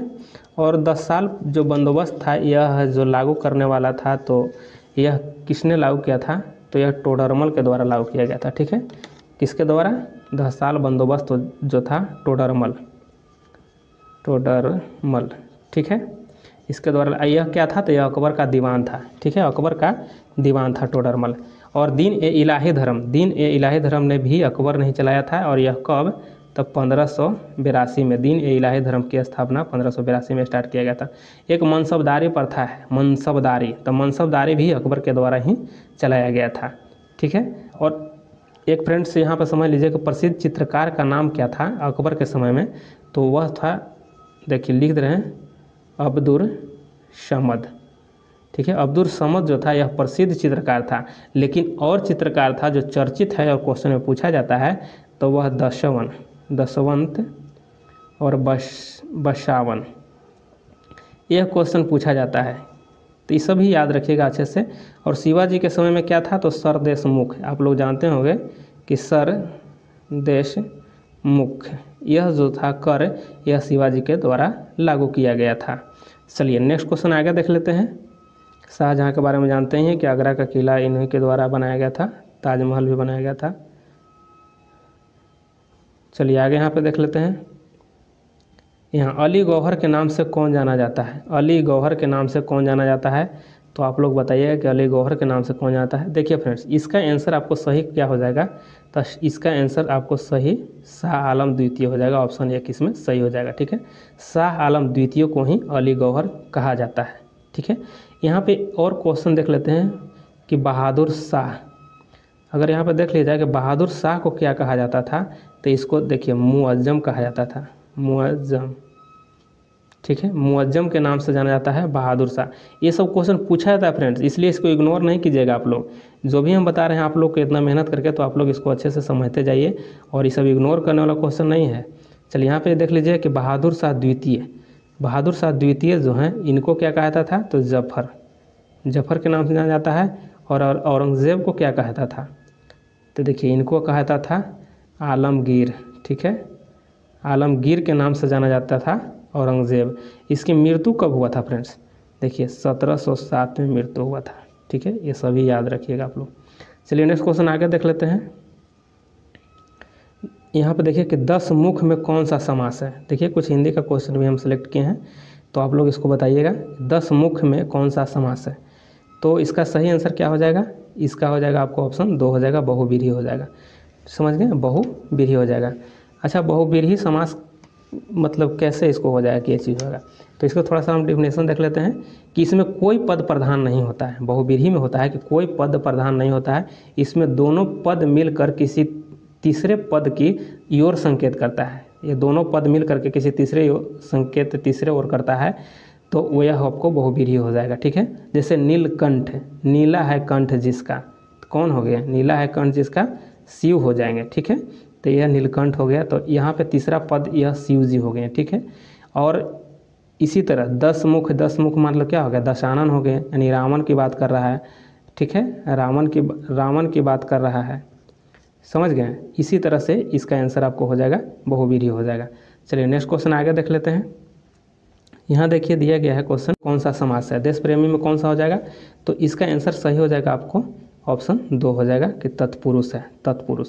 ठीक है, तो तत्पुरुष में इसमें क्या होता है कि इसमें उत्तर पद प्रधान होता है, और दोनों पदों के बीच का जो कारक चिन्ह जो होता है वह लुप्त हो जाता है।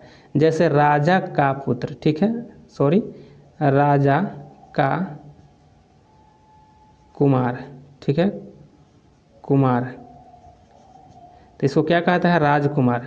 ठीक है, राजकुमार कहा जाता है। फिर देखिए धर्म का ग्रंथ, धर्म का ग्रंथ। ठीक है, तो इसको क्या कहता है, धर्म ग्रंथ, धर्म ग्रंथ। देखिए थोड़ा सा टाइपिंग ये लिखने में थोड़ी सी होती है परेशानी, तो इसको आप लोग समझने की कोशिश कीजिएगा। यहाँ पे आप लोग का है कि देश प्रेमी। ठीक है, तो देश यहाँ पे क्या हो जाएगा कि देश को प्रेम करने वाला को क्या कहता है, तो देश प्रेमी। ठीक है, तो यहाँ पे आपको तत्पुरुष ये हो जाएगा।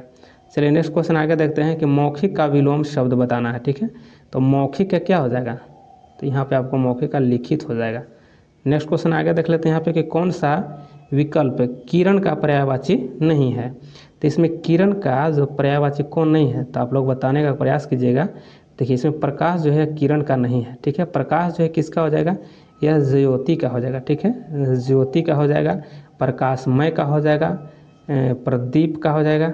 ठीक है, उज्ज्वला का हो जाएगा यह प्रकाश। ठीक है, बाकी जो यहाँ पे आंसू दिया गया है, रश्मि और मयूख है, ये सभी आपको किरण का पर्यायवाची है। चलिए आगे यहाँ पे देख लेते हैं नेक्स्ट क्वेश्चन आपको कि वह कौन से ग्रंथ है जिसके चारों ओर परिक्रमा करने वाले उपग्रह है, सॉरी ग्रह है यहाँ पे। ठीक है, ग्रह, वह कौन सा ग्रह है जिसके चारों ओर परिक्रमा करने वाले उपग्रह नहीं है। तो देखिए ऐसा कौन सा ग्रह है कि उपग्रह नहीं है, सीधा यहाँ क्वेश्चन ये होनी चाहिए, यहाँ पूछा जा रहा है। तो उपग्रह किसका नहीं है, तो देखिए इसमें कौन सा आंसर हो जाएगा, तो बुध और शुक्र जो है इसका उपग्रह नहीं है। ठीक है, मंगल का भी है, नेपच्यून प्लूटो का तो है ही है, तो मंगल सभी ऑप्शन में 2 में है, इसमें भी है, इसमें भी है। तो इसमें मंगल का एक है, क्या है, तो मंगल का फोबोस होता है और डिबोस होता है, ठीक है। फोबोस डिबोस 2 उपग्रह मंगल का है, 2 उपग्रह मंगल का है, और बाकी यहाँ बुध और शुक्र का उपग्रह नहीं है। चलिए आगे यहाँ पे देख लेते हैं, एवरेस्ट किस देश में है।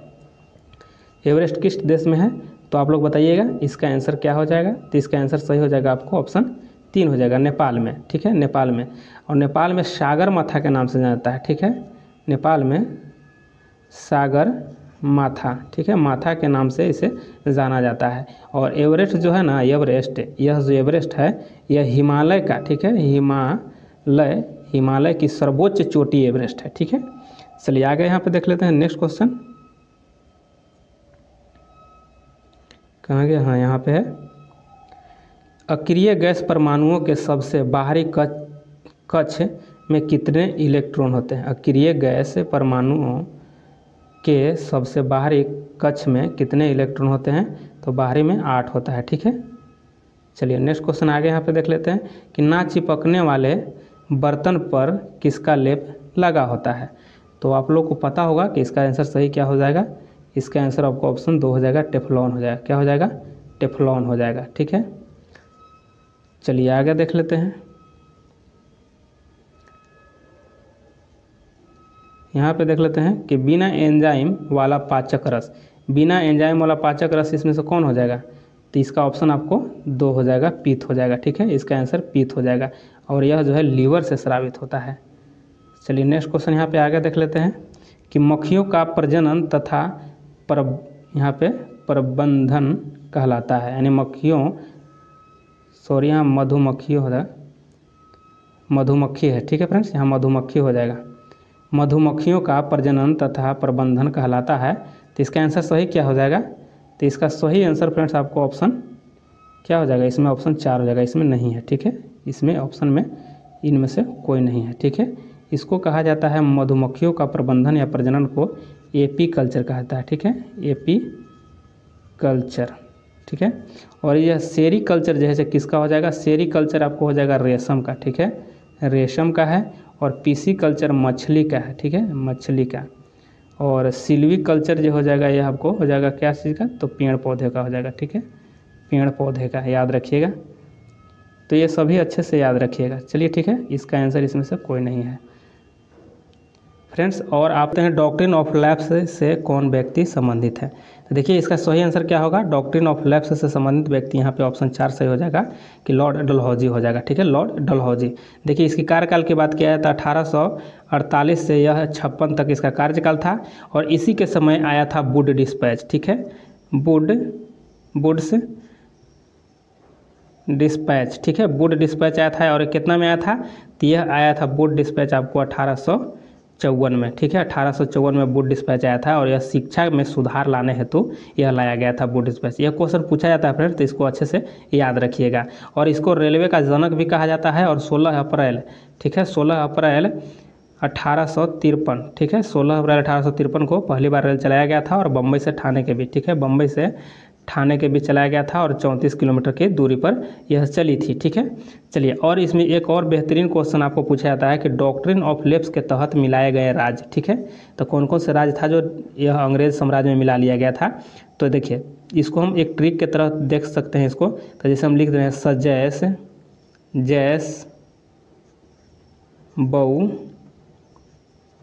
झना, ठीक है, इस तरह से इसको याद रखिएगा ना फ्रेंड्स। आपको बहुत ही सजैस बहुजना, तो बहुत ही आपको लाभ मिलने वाला है। और बहुत ही एग्जाम में कई बार पूछा जाता है कि सतारा, देखिए सस हो गया सतारा, ठीक है, तो सतारा को कब मिलाया गया था, ठीक है, सतारा को कब मिलाया गया था, तो यह मिलाया गया था आपको 1848 में, ठीक है, 1848 में मिलाया गया था सतारा को, ठीक है, यह अंग्रेज साम्राज्य में मिला लिया गया था।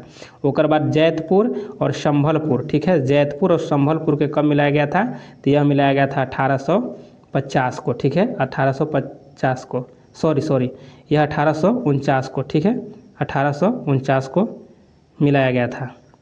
इसको देख लीजिए, सॉरी 1849 को किसको तो जैतपुर और संभलपुर को मिलाया गया था 1849 में, ठीक है। उसके बाद देखिए कि यहाँ पे बौझना यानी बऊ हो गया, तो बऊ से हो गया बघात, ठीक है, तो बघात को कब मिलाया गया था, तो बघात को मिलाया गया था 1850 को, ठीक है, 1850 को मिलाया गया था यहाँ पे बघात को। उसके बाद है वो है यहाँ पे देखें उदयपुर, उदयपुर जो एमपी में है, तो इसको कब मिलाया गया था, तो इसको मिलाया गया था 1852 में, ठीक है, 1852 में मिलाया गया था किसको, तो उदयपुर के। फिर देखें झ है यानी झना, झना लास्ट में है, तो झ से हो गया झांसी आपको, ठीक है, झांसी, तो झांसी को कब मिलाया गया था, तो यह मिलाया गया था 1853 को, ठीक है। और यहाँ पे न से हो गया नागपुर, यानी नागपुर को कब मिलाया गया था, तो नागपुर को 54 में मिलाया गया था, ठीक है, 1854 में। इसको याद रखिएगा, ये सभी सीक्वेंस में याद रखिएगा। बहु देखिए सजैस बहुझना, ठीक है, सजैस बहुझना याद रखिएगा।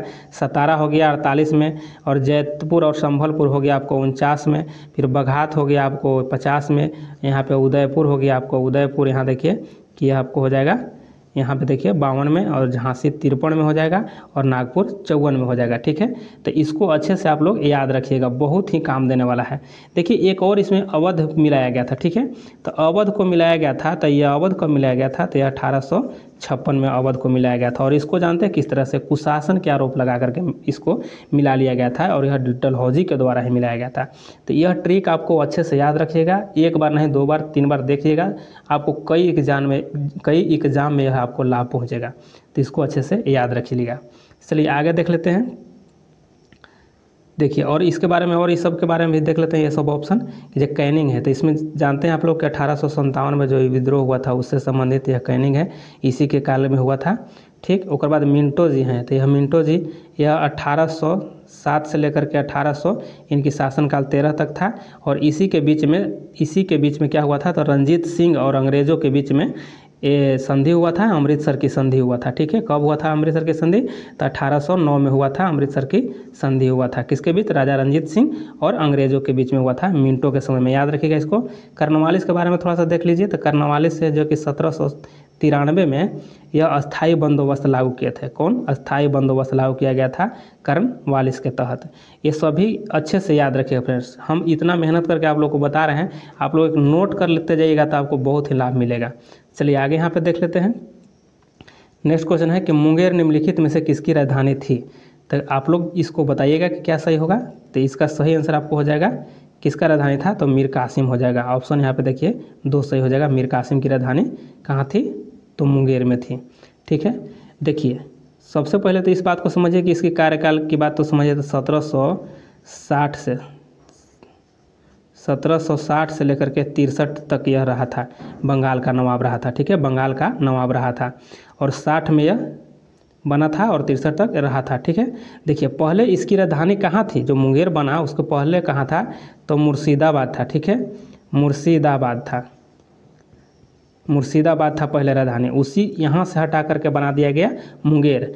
इसके पहले कहाँ था, इसके पहले आप लोग कमेंट कीजिएगा कि इसके पहले कहाँ था, मुर्शिदाबाद से पहले राजधानी कहाँ था बंगाल का, तो आप लोग कमेंट जरूर कीजिएगा, ठीक है। चलिए आगे इसमें और समझ लीजिए।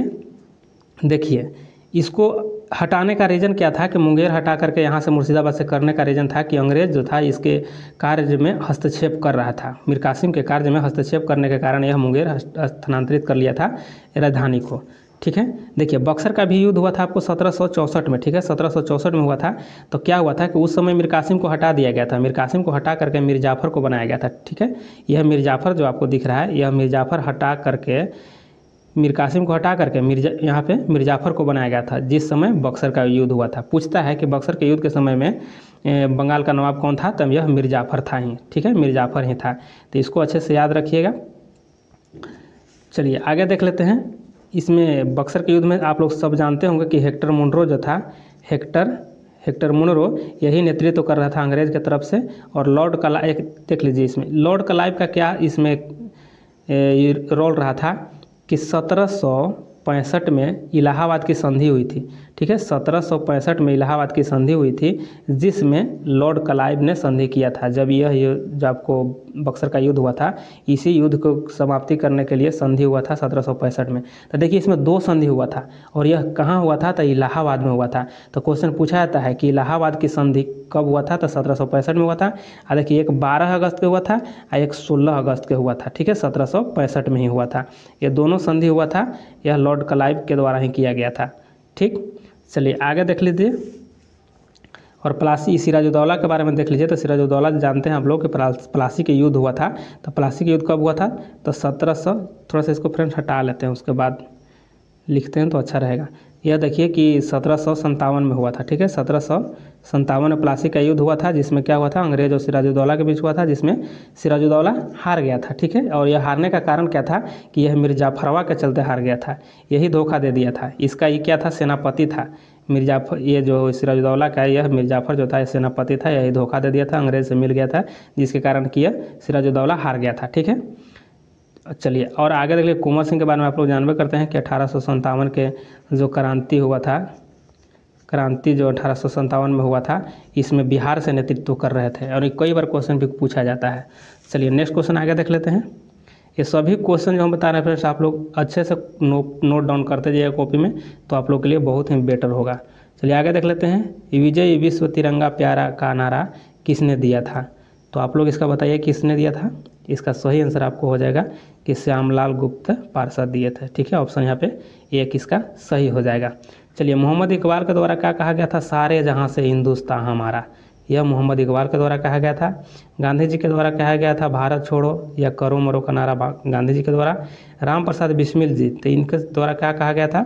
सरपरोसी की तमन्ना अब हमारे दिल में है, देखना है जोर कितने बाजुए कातिल में है, यह राम प्रसाद बिस्मिल के द्वारा कहा गया था।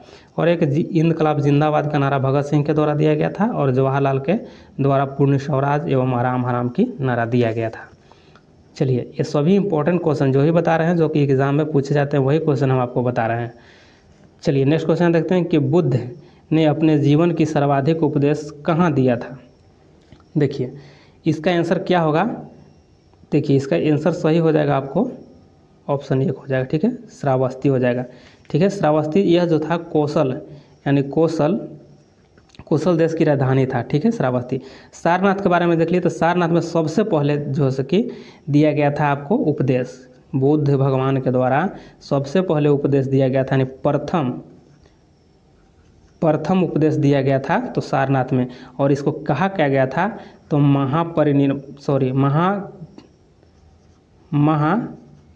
धर्म चक्र कहा गया था, ठीक है, धर्म चक्र कहा गया था, धर्म चक्र परिवर्तन कहा गया था, ठीक है।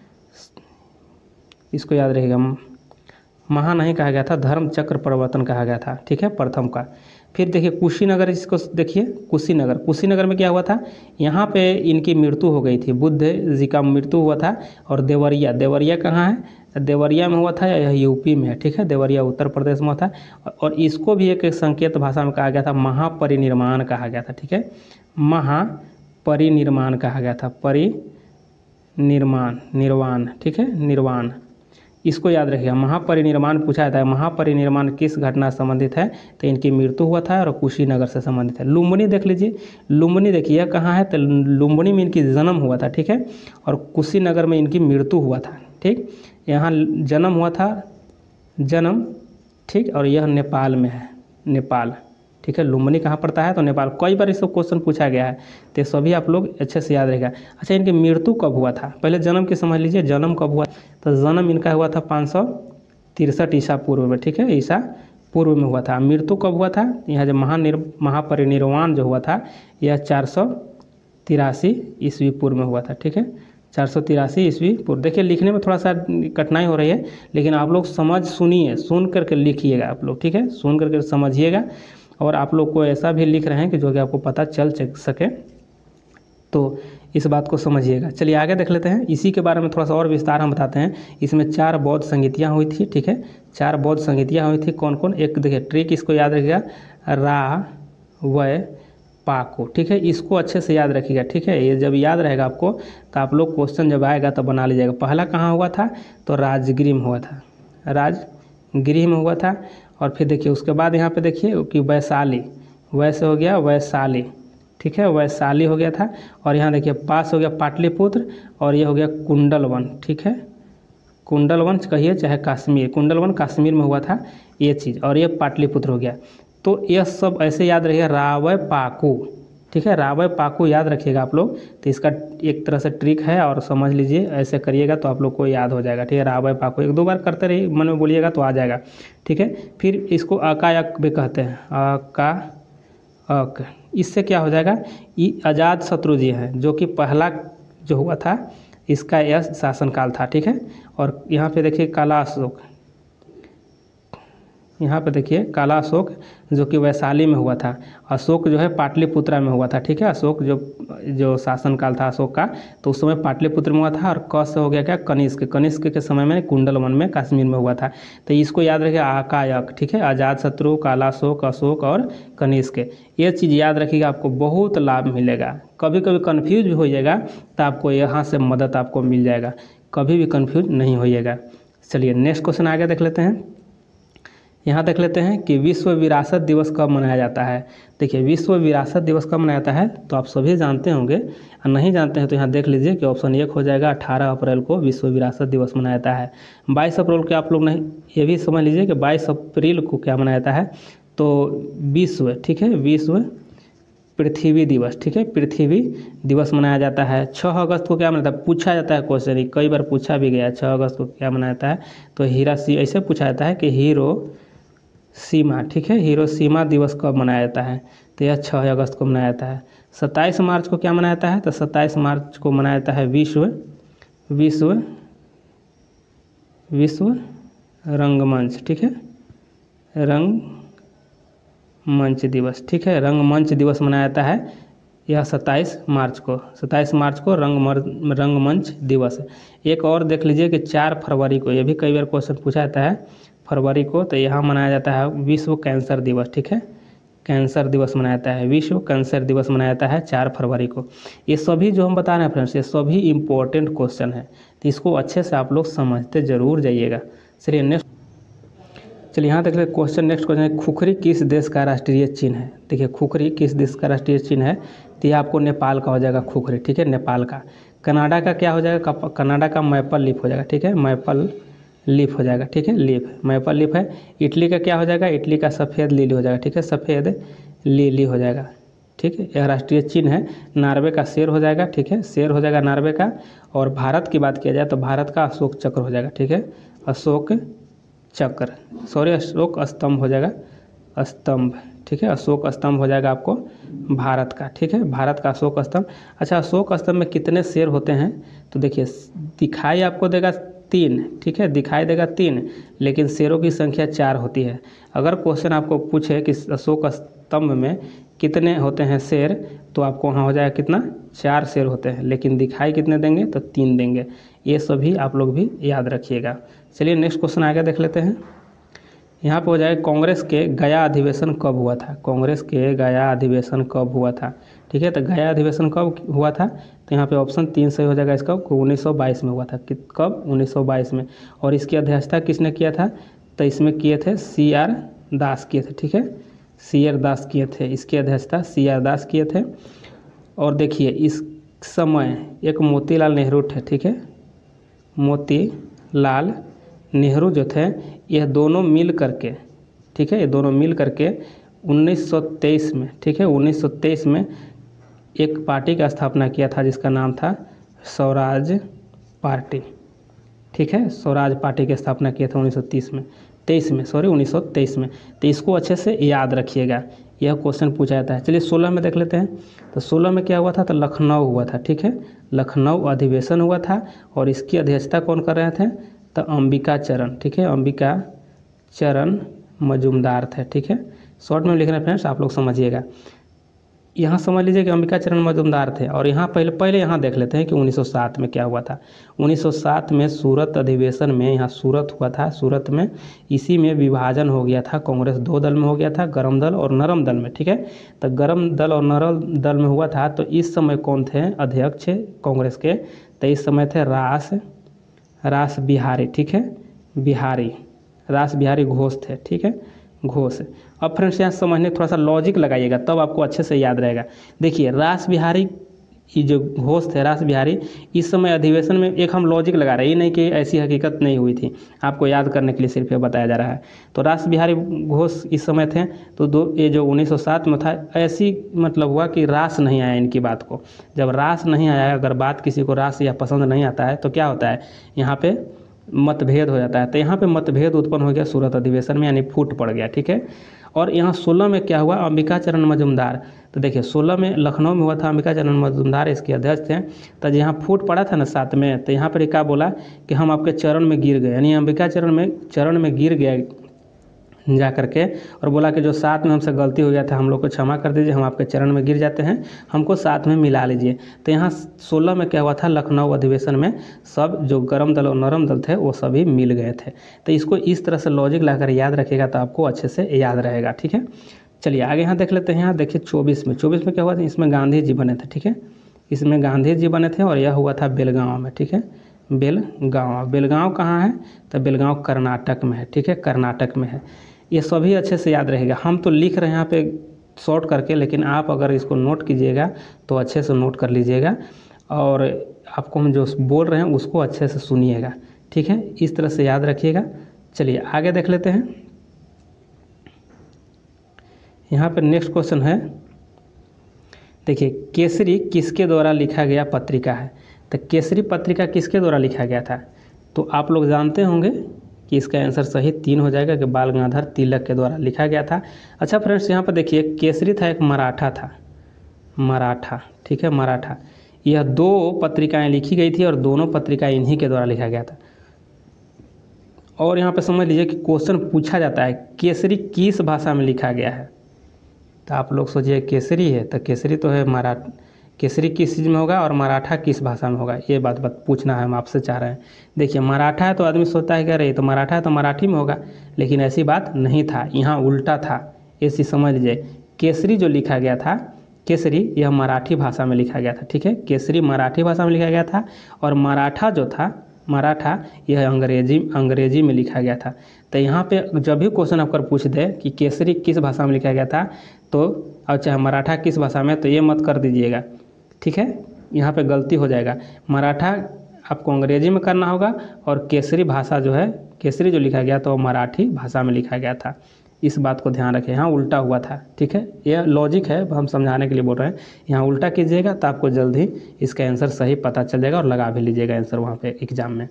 चलिए और देख लीजिए, यह दोनों पत्रिका जो लिखा गया था यह 1881 में लिखा गया था, 1881 में, ठीक। चलिए और इसमें देख लेते हैं कि रविंद्रनाथ टैगोर के द्वारा, आप लोग जानते हो कि गोरा था, ठीक है, गोरा, गीतांजलि, ठीक है, गीतांजलि था, पोस्ट ऑफिस था, ठीक है, ये सभी जो लिखा गया था यह रविंद्रनाथ टैगोर के द्वारा लिखा गया था। महात्मा गांधी का एक क्वेश्चन पूछा जाता है क्या, तो सबसे यह इम्पोर्टेंट क्वेश्चन है हिंद स्वराज, हिंद स्वराज, ठीक है, इसको याद रखेगा, ये अच्छे से याद रहेगा। ये नहीं कि बाल गंगाधर तिलक मत मार दिए, कैसे कि एक बार हमको भी मिस्टेक हो गया था एग्जाम में, जो कि हिंद स्वराज तिलक से मार दिए थे तिलक में, तो ऐसी गलती आप लोग को नहीं करनी है, ठीक है। चलिए लाला लाजपत राय को एक बार देख लेते हैं। लाला लाजपत राय के द्वारा लिखा गया पुस्तक था अनहैप्पी इंडिया, ठीक है, क्या, अनहैप्पी इंडिया, ठीक है, इंडिया, यह लाला लाजपत राय के द्वारा लिखा गया था, और इनको पंजाब केसरी कहा जाता है, ठीक। चलिए नेक्स्ट क्वेश्चन आगे देखते हैं। कोल विद्रोह किस क्षेत्र से संबंधित है, आप लोग बताइए। कोल विद्रोह जो है कहाँ संबंधित है, तो यह देखिए नागपुर से संबंधित है, छोटा नागपुर से। बंगाल से संबंधित हो जाएगा आपको सन्यासी विद्रोह हो जाएगा, फिर फकीर हो जाएगा, फकीर विद्रोह, ये सभी जो है आपको यह संबंधित हो जाएगा, बंगाल से संबंधित हो जाएगा, ठीक है। और आगे यहाँ पे देख लीजिए पंजाब से समझ लेते हैं, तो यहाँ कुक्का था, ठीक है, कुक्का आंदोलन कहाँ से था, तो कुक्का आंदोलन पंजाब से संबंधित है, और इसका अगर नेतृत्वकर्ता की बात किया जाए तो भगत जवाहर मल थे, ठीक है, भगत जवाहर मल थे। और यह कब हुआ था, तो 1831 से यह 32 में हुआ था कुक्का आंदोलन। यहाँ देख लेते हैं केरल में क्या हुआ था, तो केरल में मोपला विद्रोह हुआ, ठीक है, मोपला विद्रोह केरल क्षेत्र में हुआ था, ठीक है, केरल क्षेत्र में मोपला हुआ था। और इसका नेतृत्वकर्ता कौन थे, इसका अली मुसलियार थे, ठीक है, अली मुसलियार, याद रखिएगा, अली मुसलियार के द्वारा यह नेतृत्व किया गया था। चलिए नेक्स्ट क्वेश्चन, अगर इसकी ईस्वी की भी अगर बात किया जाए तो ईस्वी था 1836 था, 1836 के रीजन में यह हुआ था मुफला विद्रोह केरल में। चलिए नेक्स्ट क्वेश्चन आगे देख लेते हैं। यहाँ देखिए आपात उपबंध कितने भाग में वर्णित किया गया है, ठीक है, यानी वर्णन कितने भाग में किया गया है आपात उपबंध का। देखिए इसका सही आंसर क्या हो जाएगा, तो इसका 18 हो जाएगा, ठीक है। भाग 18 में यहाँ पे यह आपात उपबंध की बात कही गई है। और 17 में क्या है, तो 17 में राजभाषा की बात किया जाए है, राजभाषा, ठीक है, राजभाषा की बात किया गया है। 15 में क्या है, तो 15 में निर्वाचन की बात किया गया है, निर्वाचन है, ठीक है। और 2 में क्या है, तो नागरिकता है, नागरिकता है, ठीक है, इसको याद रखिएगा। और भाग 3 की बात किया जाए 3 की, तो 3 में क्या है, तो 3 में मूल अधिकार है, ठीक है, मूल अधिकार है। तो ये सभी क्वेश्चन आप लोग अच्छे से याद रखें। और मूल अधिकार अमेरिका से लिया गया था। चलिए नेक्स्ट क्वेश्चन आगे देख लेते हैं। यहाँ पे देखिए हिंदी से संबंधित प्रश्न है। क्वेश्चन है कि अंधों में राजा, यहाँ खाली स्थान को भरना है। यह लोग जो कहावत होती है उसकी बात की गई है। तो अंधों में क्या राजा, तो अंधों में काना राजा होता है, ठीक है। चलिए आगे यहाँ पे देख लेते हैं। एक तो करेला आप तीता दूजा नीम चढ़ा का अर्थ है। देखिए यह लोगों को कई बार पूछी गई है एग्जाम में, और यहाँ पे आप लोग को सेलेक्ट करके इसमें लाया गया है। तो इसको आप लोग सही आंसर बताइएगा। तो इसका सही आंसर क्या हो जाएगा, सही आंसर आपको ऑप्शन 1 हो जाएगा, बुरे का और बुरे से संग होना। चलिए आगे यहाँ पे देख लेते हैं। मुख्य का विलोम शब्द है, ठीक है। तो मुख्य का विलोम शब्द क्या हो जाएगा, इसमें देखिए फ्रेंड्स, इसका आंसर आपको 3 यानी कि हो जाएगा गौण हो जाएगा। आपको लग रहा है कि विमुख, लेकिन विमुख नहीं होगा, यहाँ गौण होगा, ठीक है। चलिए आगे देख लेते हैं।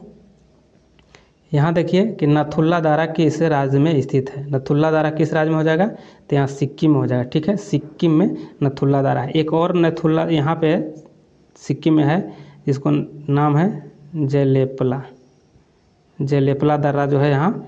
और नथुल्ला देखिए कहा जाता है कि नाथुन जी का सिक्का जल गया, ठीक है।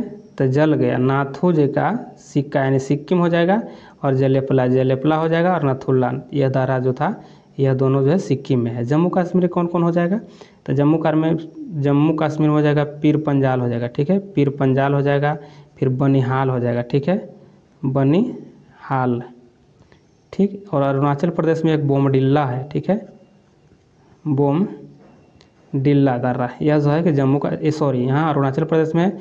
हिमाचल प्रदेश में कौन हो जाएगा, तो हिमाचल प्रदेश में रोहतांग है, ठीक है, रोहतांग हो जाएगा। और आपको सिपकिल्ला हो जाएगा, सिपकिल्ला, याद रखिएगा ये सभी। चलिए नेक्स्ट क्वेश्चन आगे देख लेता है। देखिए यहाँ पे है कि दक्षिण पूर्वी रेलवे का क्षेत्रीय मुख्यालय कहाँ स्थित है।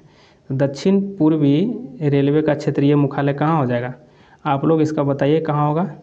इसका आंसर आपको कलकत्ता हो जाएगा, ठीक है। ऑप्शन यहाँ पे 1 सही है। देखिए और कुछ समझ लेते हैं। जैसे दक्षिण पूर्व मध्य रेलवे, ठीक है, मध्य रेलवे का मुख्यालय बिलासपुर है। देखिए इसका जो हो जाएगा बिलासपुर। दक्षिण पूर्व मध्य रेलवे का मुख्यालय बिलासपुर। हाजीपुर का देख लीजिए, तो हाजीपुर का क्या है, तो पूर्व मध्य रेलवे हो जाएगा, ठीक है, मध्य रेलवे हो जाएगा। और मालेगांव जो है इसका क्या होगा, तो इसका देखिए मालेगांव का हो जाएगा का, इसका आंसर हम लिख रहे हैं यहाँ पे कि उत्तर पूर्व सीमांत, उत्तर पूर्व सीमांत रेलवे का मुख्यालय जो है मालेगांव है, ठीक है। और थोड़ा सा शॉर्ट में हम समझा देते हैं आप लोग को। जैसे उत्तर कहाँ हो जाएगा, तो नई दिल्ली हो जाएगा, ठीक है, नई दिल्ली, उत्तर रेलवे का नई दिल्ली। और दक्षिण रेलवे कहाँ हो जाएगा, तो चेन्नई हो जाएगा, ठीक है, चेन्नई हो जाएगा। और पश्चिम रेलवे कहाँ हो जाएगा, तो चर्च गेट मुंबई हो जाएगा, ठीक है। और पूर्व का कहाँ हो जाएगा, तो पूर्व का आपको हो जाएगा कोलकाता हो जाएगा। तो ये सभी जो हम लिख रहे हैं इसको आप लोग समझ लीजिए एक बार, अगर क्वेश्चन आए तो बता दीजिएगा, वहाँ बनाइए। तो देखिए क्वांटम संख्या कितने प्रकार का होगा, तो ऑप्शन यहाँ पे 2 हो जाएगा, नहीं 4 प्रकार का होगा, ठीक है, 4 प्रकार के क्वांटम संख्या होता है, ठीक है। और कौन कौन हो जाएगा, तो N L M और S होता है, ठीक है।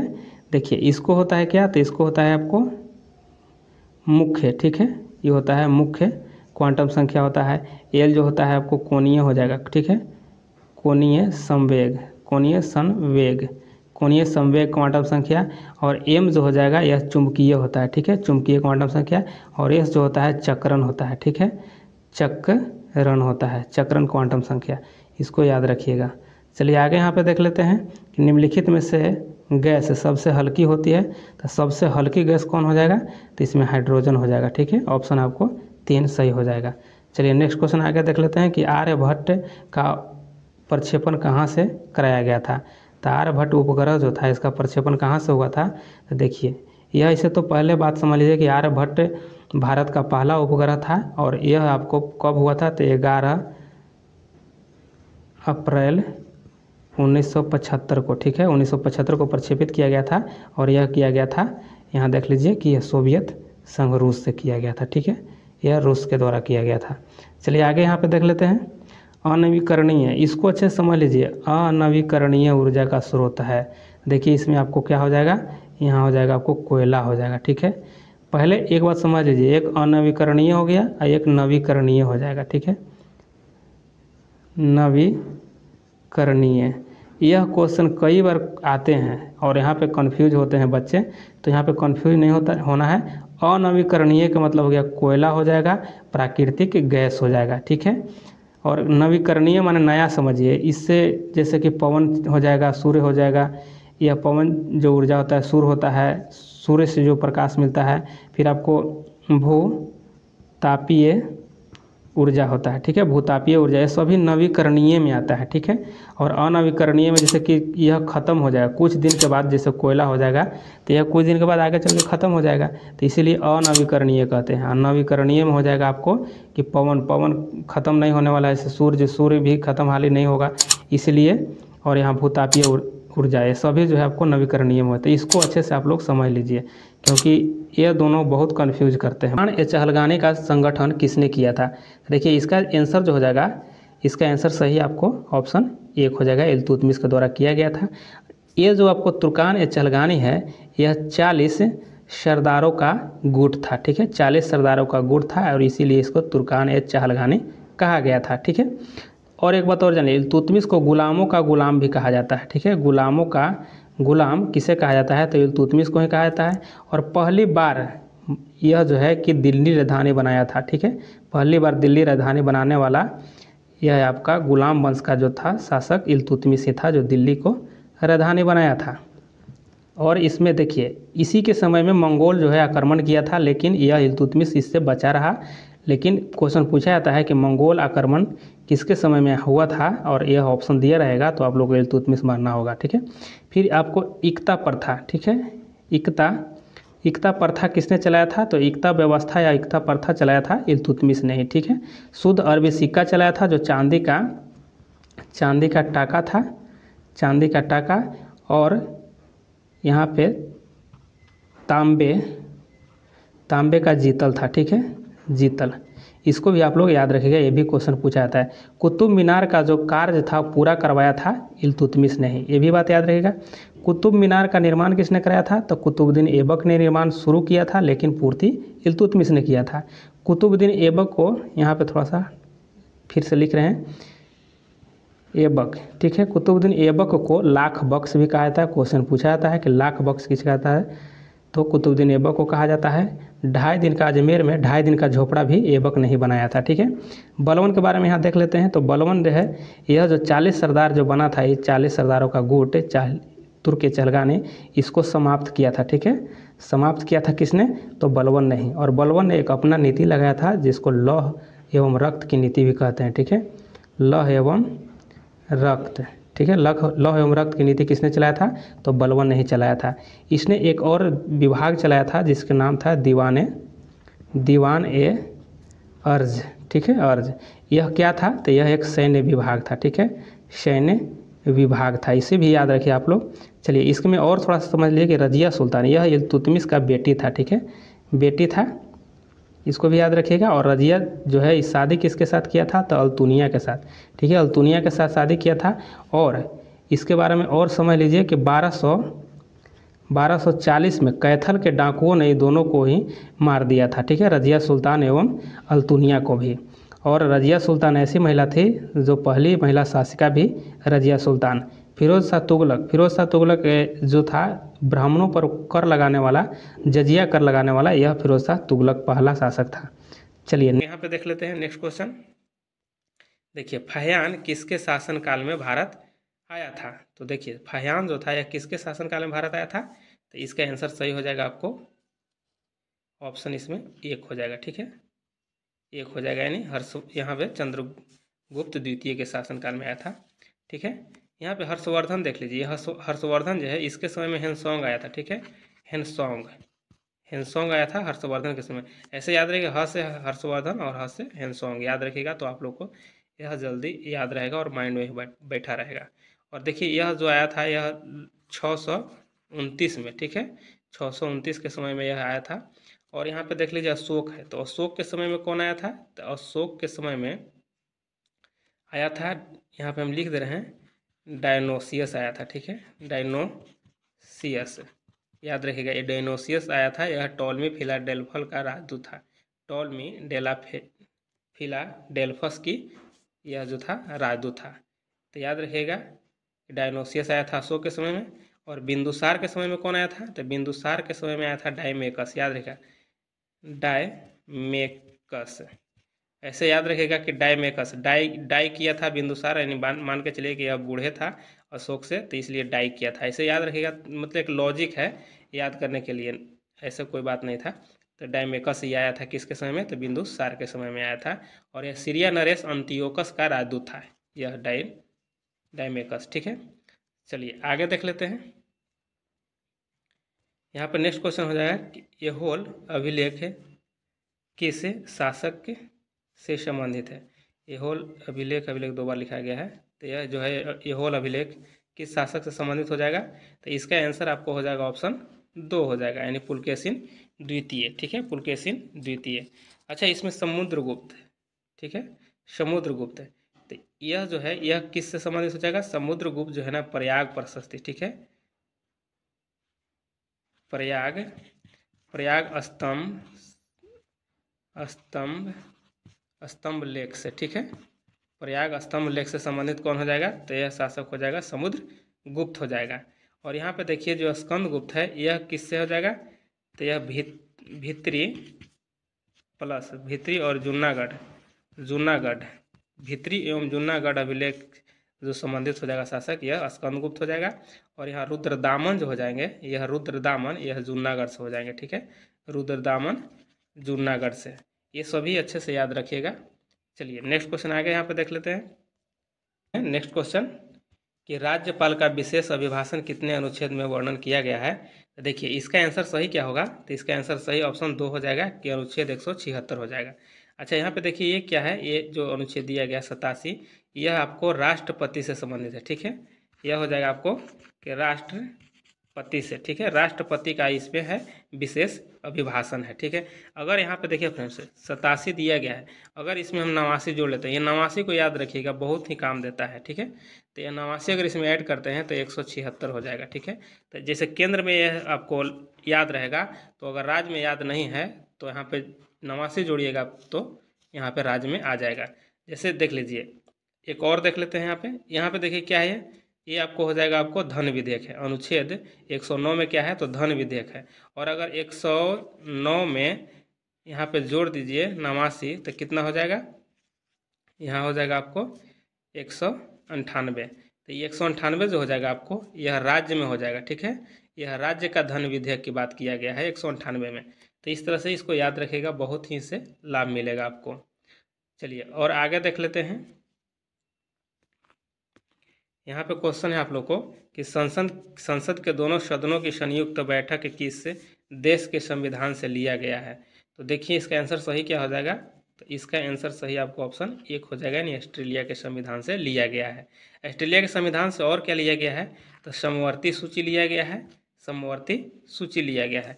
अच्छा, जो इस संयुक्त बैठक जो है यह बुलाई है तो कितने अनुच्छेद में बुलाई जाती है?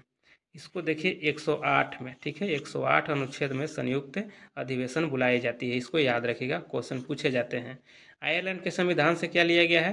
तो नीति निर्देशक तत्व, याद रखिएगा कि नीति निर्देशक तत्व को लिया गया है आयरलैंड के संविधान से, DPSP। ठीक है, यह लिया गया है कहाँ से? तो नीति निर्देशक तत्व आयरलैंड के संविधान से। अमेरिका के संविधान से मूल्य कर्तव्य जानते हैं आप लोग, सॉरी मूल्य अधिकार लिया गया है, मूल्य कर्तव्य रूस से लिया गया है, ठीक है। और जर्मनी के संविधान से क्या लिया गया है, तो जर्मनी से आपातकाल के समय जो कुछ ऐसे होते हैं अधिकार उसको स्थगन किया जाता है, तो वह जर्मनी के संविधान से लिया गया है, ठीक है, आपातकाल से संबंधित। तो ऐसे भी याद रखिएगा इसको। और इसमें देखिए डीपीएसपी में जैसे होता है नीति निर्देशक में अनुच्छेद की बात कर किया जाता है, तो 36 से लेकर के 91 तक यह आपको 51 तक होता है, ठीक है। चलिए आगे देख लेते हैं।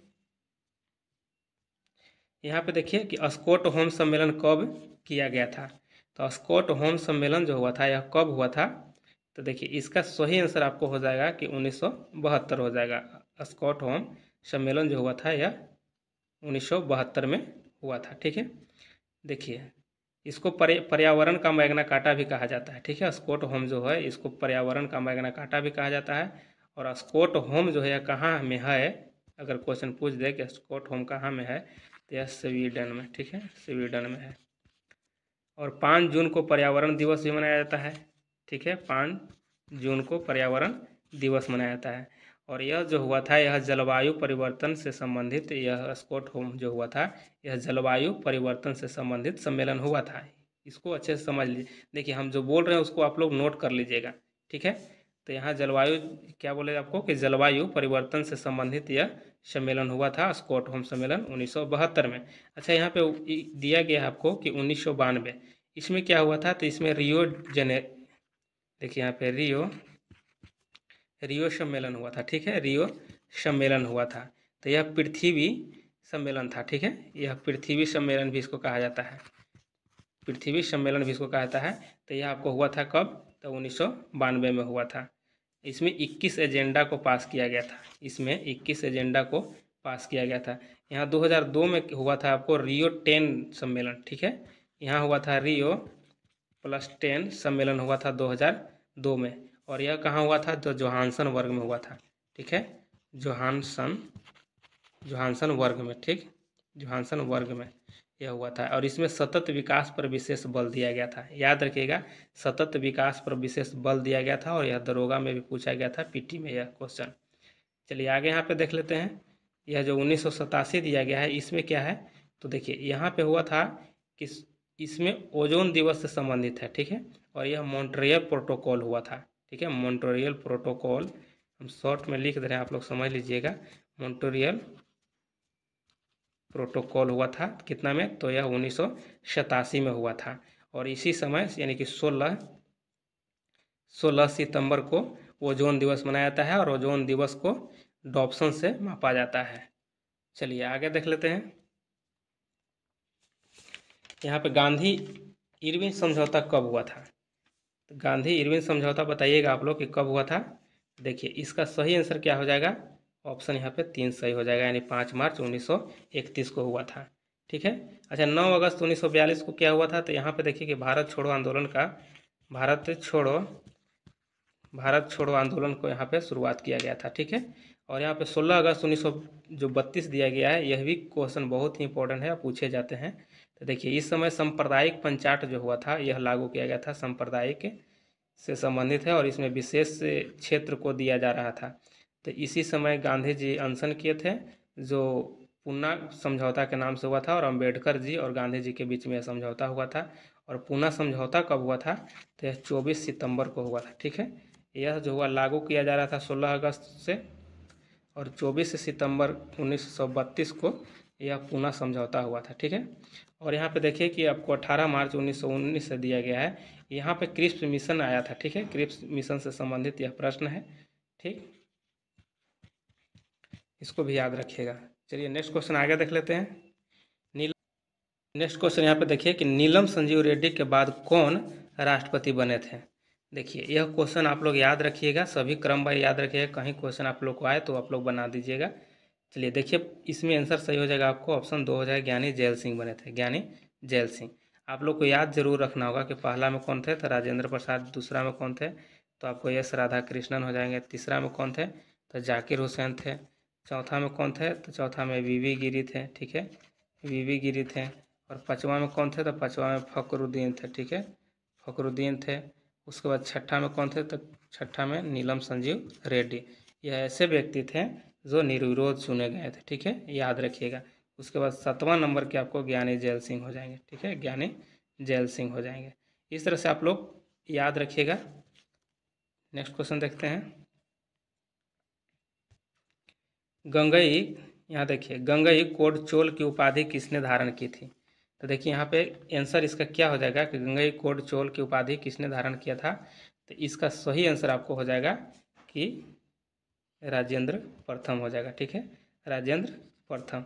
इसकी शासन की बात किया जाए तो देखिए यहाँ पे कि 1014 से लेकर के इन्होंने 1044 तक इन्होंने शासन किया था, ठीक। और यहाँ पे देखिए राजराज प्रथम जो हो जाएंगे, राजराज प्रथम, ये बृहदेश्वर मंदिर का भी निर्माण कराए थे राजराज प्रथम। और यहाँ पे विजयालय जो है ये कौन है, तो यह चोल वंश के संस्थापक, पूछा जाता है कि चोल वंश के संस्थापक कौन है, तो विजयालय है। यहाँ पे देखिए देवराय प्रथम जी हैं, यहाँ देवराय प्रथम है। तो इनके समय में इटली का यात्री था एक निकोलो कोंटी, ठीक है, निकोलो कोंटी, ठीक है, निकोलो कोंटी था, यह आया था, ठीक है, देवराय प्रथम के समय में। आप लोग याद इसको जरूर रखिएगा। चलिए नेक्स्ट क्वेश्चन आगे देखते हैं। यहाँ देखिए हिंदी संबंधित है कि मुक का विपरीतार्थक शब्द क्या होगा। तो मुक का क्या हो जाएगा, आप लोग इसका आंसर दीजिएगा। तो मुक का हो जाएगा इसमें वाचाल हो जाएगा, ठीक है, ऑप्शन यहाँ पे 4 सही हो जाएगा।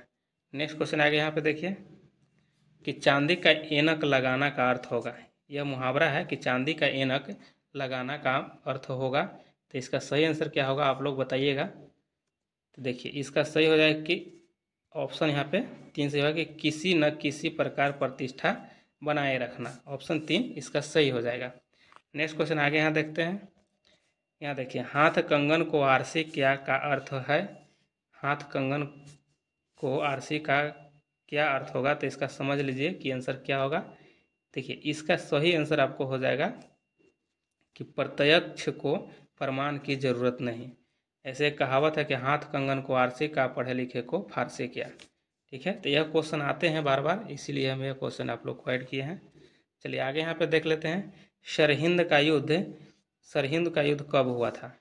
तो देखिए इसका सही आंसर क्या हो जाएगा, तो इसका सही आंसर आपको हो जाएगा कि 1555 हो जाएगा। 1555 में सरहिंद का युद्ध हुआ था और यह हुमायूं से संबंधित, यह सभी जितना भी दिया गया है सभी हुमायूं से संबंधित युद्ध लड़ा गया था, ठीक है। तो एक इसमें ट्रिक है आपको, देखिए देवरा चोर बासर, ठीक है, बासर, इसको अच्छे से याद रखिएगा तो आपको सभी युद्ध जो है हुमायूं के द्वारा लड़ा गया याद हो जाएगा। देवरा से देवराय का युद्ध हो जाएगा और यह कब, तो 1531 में लड़ा गया था, ठीक है। उसके बाद चौसा कब हुआ था, तो चौसा देखिए यहाँ पे हो जाएगा आपको 1500 यहाँ पे 39 को, ठीक है, 1539 को। और उसके बाद बा है यानी कि बिलग्राम का युद्ध। तो बिलग्राम का युद्ध यहाँ देखिए आपको लाइनिंग खींच के बता रहे हैं, ये समझ लीजिए कि बिलग्राम का युद्ध हुआ था 1540 में। इसको कहते हैं कन्नौज का भी युद्ध कहा जाता है, ठीक है, बिलग्राम एवं कन्नौज का युद्ध। और सरहिंद का युद्ध हुआ था आपको 55 में, ठीक है। तो इसको अच्छा से याद रख लीजिएगा आप लोग। चलिए नेक्स्ट क्वेश्चन आगे देख लेते हैं कि 1906 में कांग्रेस अधिवेशन की अध्यक्षता किसने किया था। तो 1906 में किसने किया था, तो इसका सही आंसर हो जाएगा आपको ऑप्शन 3 सही हो जाएगा, ठीक है, 3 सही होगा कि दादा भाई नौरोजी के द्वारा यहाँ पे किया गया था अधिवेशन की अध्यक्षता। और इसी समय स्वराज शब्द का प्रयोग या पहली बार उल्लेख किया गया था। तो यहाँ दादा भाई नौरोजी के अधिवेशन में 1906 में, ठीक है। और यहाँ पे देख लीजिए कि जैसे जवाहरलाल नेहरू, इनके द्वारा एक चर्चित है आपको जो 1929 में हुआ था लाहौर अधिवेशन, ठीक है, लाहौर। इसको आप लोग अच्छे से याद रखिएगा, यह क्वेश्चन पूछे जाते हैं, ठीक है। जो पूर्ण स्वराज की मांग किया गया था, पूर्ण स्वराज की मांग इस समय किया गया था 1929 में लाहौर अधिवेशन में। अंबिका चरण मजूमदार जो अध्यक्ष रहे थे कांग्रेस के, यह 16 में रहे थे, 1916 में रहे थे। इसी समय कांग्रेस जो फूट पड़ा था वह जा करके मिल गया था। यह अंबिका चरण जी के चरण में गिर गया कि हमसे गलती हो गया, अब हम लोग एक साथ रहेंगे, ठीक है। सुभाष चंद्र बोस के बारे में यहाँ पे देख लीजिए। सुभाष चंद्र बोस जो हैं यह रहे थे आपको 1938 में, ठीक है, 1938 में हरिपुरा में, ठीक है, हरिपुरा में रहे थे, अध्यक्ष बने थे। फिर इन्होंने 1939 में भी इन्होंने चुनाव जीत लिया था त्रिपुरा में। यह त्रिपुरा जो हुआ था त्रिपुरी संकट के नाम से भी जाना था, त्रिपुरा नहीं त्रिपुरी, ठीक है, त्रिपुरी। यह त्रिपुरी संकट हुआ था इसलिए कि यहाँ पे पटाभी सीतारामैया भी चुनाव लड़ रहे थे और एक तरफ से सुभाष चंद्र बोस, सभी ने सुभाष चंद्र बोस को सपोर्ट किया था, इसलिए सुभाष चंद्र बोस जीत गए थे और उसी समय विवाद हो गया था। यह आपको 1939 में त्रिपुरी संकट हुआ था। इस तरह से क्वेश्चन पूछा जाता है। तो जब यहाँ पे जब ये सुभाष चंद्र बोस हट गए थे तो कौन बने थे, एक क्वेश्चन पूछा जाता है कि इस समय जब त्याग पत्र दे दिए थे तो राजेंद्र प्रसाद बने थे, ठीक है, राजेंद्र प्रसाद बने थे। और विवाद का कारण वही पटाभी सीतारामैया और यह सुभाष चंद्र बोस के बीच में था। चलिए नेक्स्ट क्वेश्चन आगे यहाँ पे देखते हैं कि मानव शरीर में सबसे प्रचुर मात्रा में पाया जाने वाला तत्व कौन सा है। देखिए इसमें सही आंसर आपको ऑप्शन 1 हो जाएगा, कार्बन हो जाएगा, ठीक है, कार्बन। आगे यहाँ पे देख लेते हैं कि निम्नलिखित में से कौन सी जड़ है। देखिए इसमें से जड़ कौन हो जाएगा, तो गाजर जो है इसमें जड़ हो जाएगा। बाकी प्याज, आलू और अदरक ये सभी जड़ नहीं है। देखिए यह जो हो जाएगा आपको कि भूमिगत रूपांतरित ताना होता है यह। आलू आप लोग जानते हो कि ताना का रूप है और प्याज भी ताना का ही होता है। चलिए आगे यहाँ पे देख लेते हैं प्रकाश संश्लेषण में किसका ऑक्सीकरण होता है। तो इसका देखिए सही आंसर आपको ऑप्शन 2 हो जाएगा, यानी कि जल का होता है, ठीक है, जल का होता है। नेक्स्ट क्वेश्चन यहाँ पे देखिए कि सबसे अधिक क्रियाशील धातु कौन सी है। तो सबसे अधिक क्रियाशील धातु इसमें कौन हो जाएगा, तो ऑप्शन यहाँ पे देखिए कि 4 सही होगा, पोटेशियम सही हो जाएगा इसका आंसर। नेक्स्ट क्वेश्चन यहाँ पे देख लेते हैं कि जलीय विलयन की अम्लता के परीक्षण के लिए कौन सा उपकरण प्रयुक्त होता है। तो देखिए इसमें सही आंसर क्या हो जाएगा, तो इसका सही आंसर ऑप्शन हो जाएगा 1 हो जाएगा, ठीक है, यानी pH मीटर हो जाएगा, ठीक है। और इसका जो है आविष्कार यानी कि इसका जनक किसे कहता है, आविष्कारक कौन है, तो सोरेनसन है, ठीक है, सोरेनसन साहब हैं। और यहाँ एमीटर, यह मीटर जो है यह किसका हो जाएगा, तो यह आपको विद्युत धारा का हो जाएगा, मापक है, ठीक है, विद्युत धारा का मापक है। और यहाँ पे देखिए यहाँ पे हाइड्रोमीटर, यह हाइड्रोमीटर, तो यह किसका है, तो यह हाइड्रोमीटर हो जाएगा आपको, यह किसका हो जाएगा, तो द्रव्यों के घनत्व का, ठीक है, द्रव्यों के घनत्व को मापने में काम आता है हाइड्रोमीटर, ठीक है। तो ये सभी आप लोग को याद रखना होगा। चलिए नेक्स्ट क्वेश्चन आगे यहाँ पे देख लेते हैं कि भीम बांध वन जीव अभ्यारण्य कहाँ है। भीम बांध वन जीव अभ्यारण्य कहाँ है, तो इसको आंसर आप लोग बताइए कि भीम बांध जो है यह कहाँ है। तो इसका सही आंसर आपको मुंगेर में हो जाएगा, ठीक है, ऑप्शन यहाँ पे 4 सही है इसका। अच्छा बेगूसराय में क्या है, आप लोग को पता होगा कि बेगूसराय क्यों प्रसिद्ध है। तो देखिए यहाँ पे कांवर झील है और इसलिए प्रसिद्ध है यहाँ पे, ठीक है। और यहाँ पे बिहार में पहला रामसर साइट भी बेगूसराय को ही घोषित किया गया, कांवर झील को, ठीक है। यहाँ पे देख कटिहार है, कटिहार में कौन सा झील है, तो यहाँ पे गोगा बिल है, ठीक है, गोगा बिल झील जो है यह कटिहार में है, ठीक है। इसको भी आप लोग याद है, क्वेश्चन सभी पूछे जाते हैं, ठीक है, घुमा फिरा कर कहीं ना कहीं आते हैं, तो आप लोग इसको अच्छे से याद रखें। पश्चिम चंपारण में देख लेते हैं, तो यहाँ पे क्या है, तो यहाँ पे राष्ट्रीय उद्यान है, ठीक है, राष्ट्रीय उद्यान है। तो इसमें ये देखिए एक ही टाइगर है, टाइगर अभ्यारण्य भी है, ठीक है, टाइगर अभ्यारण्य। तो यह पश्चिम चंपारण में है, क्वेश्चन पूछा जाता है, अगर कभी कभी पूछेगा तो इसको आप लोग याद रखिएगा, ठीक है। और इसका नाम अगर जान लीजिए तो नाम क्या है, तो वाल्मीकि टाइगर रिजर्व, ठीक है, वाल्मीकि टाइगर रिजर्व, यह याद रखिएगा आप लोग जरूर।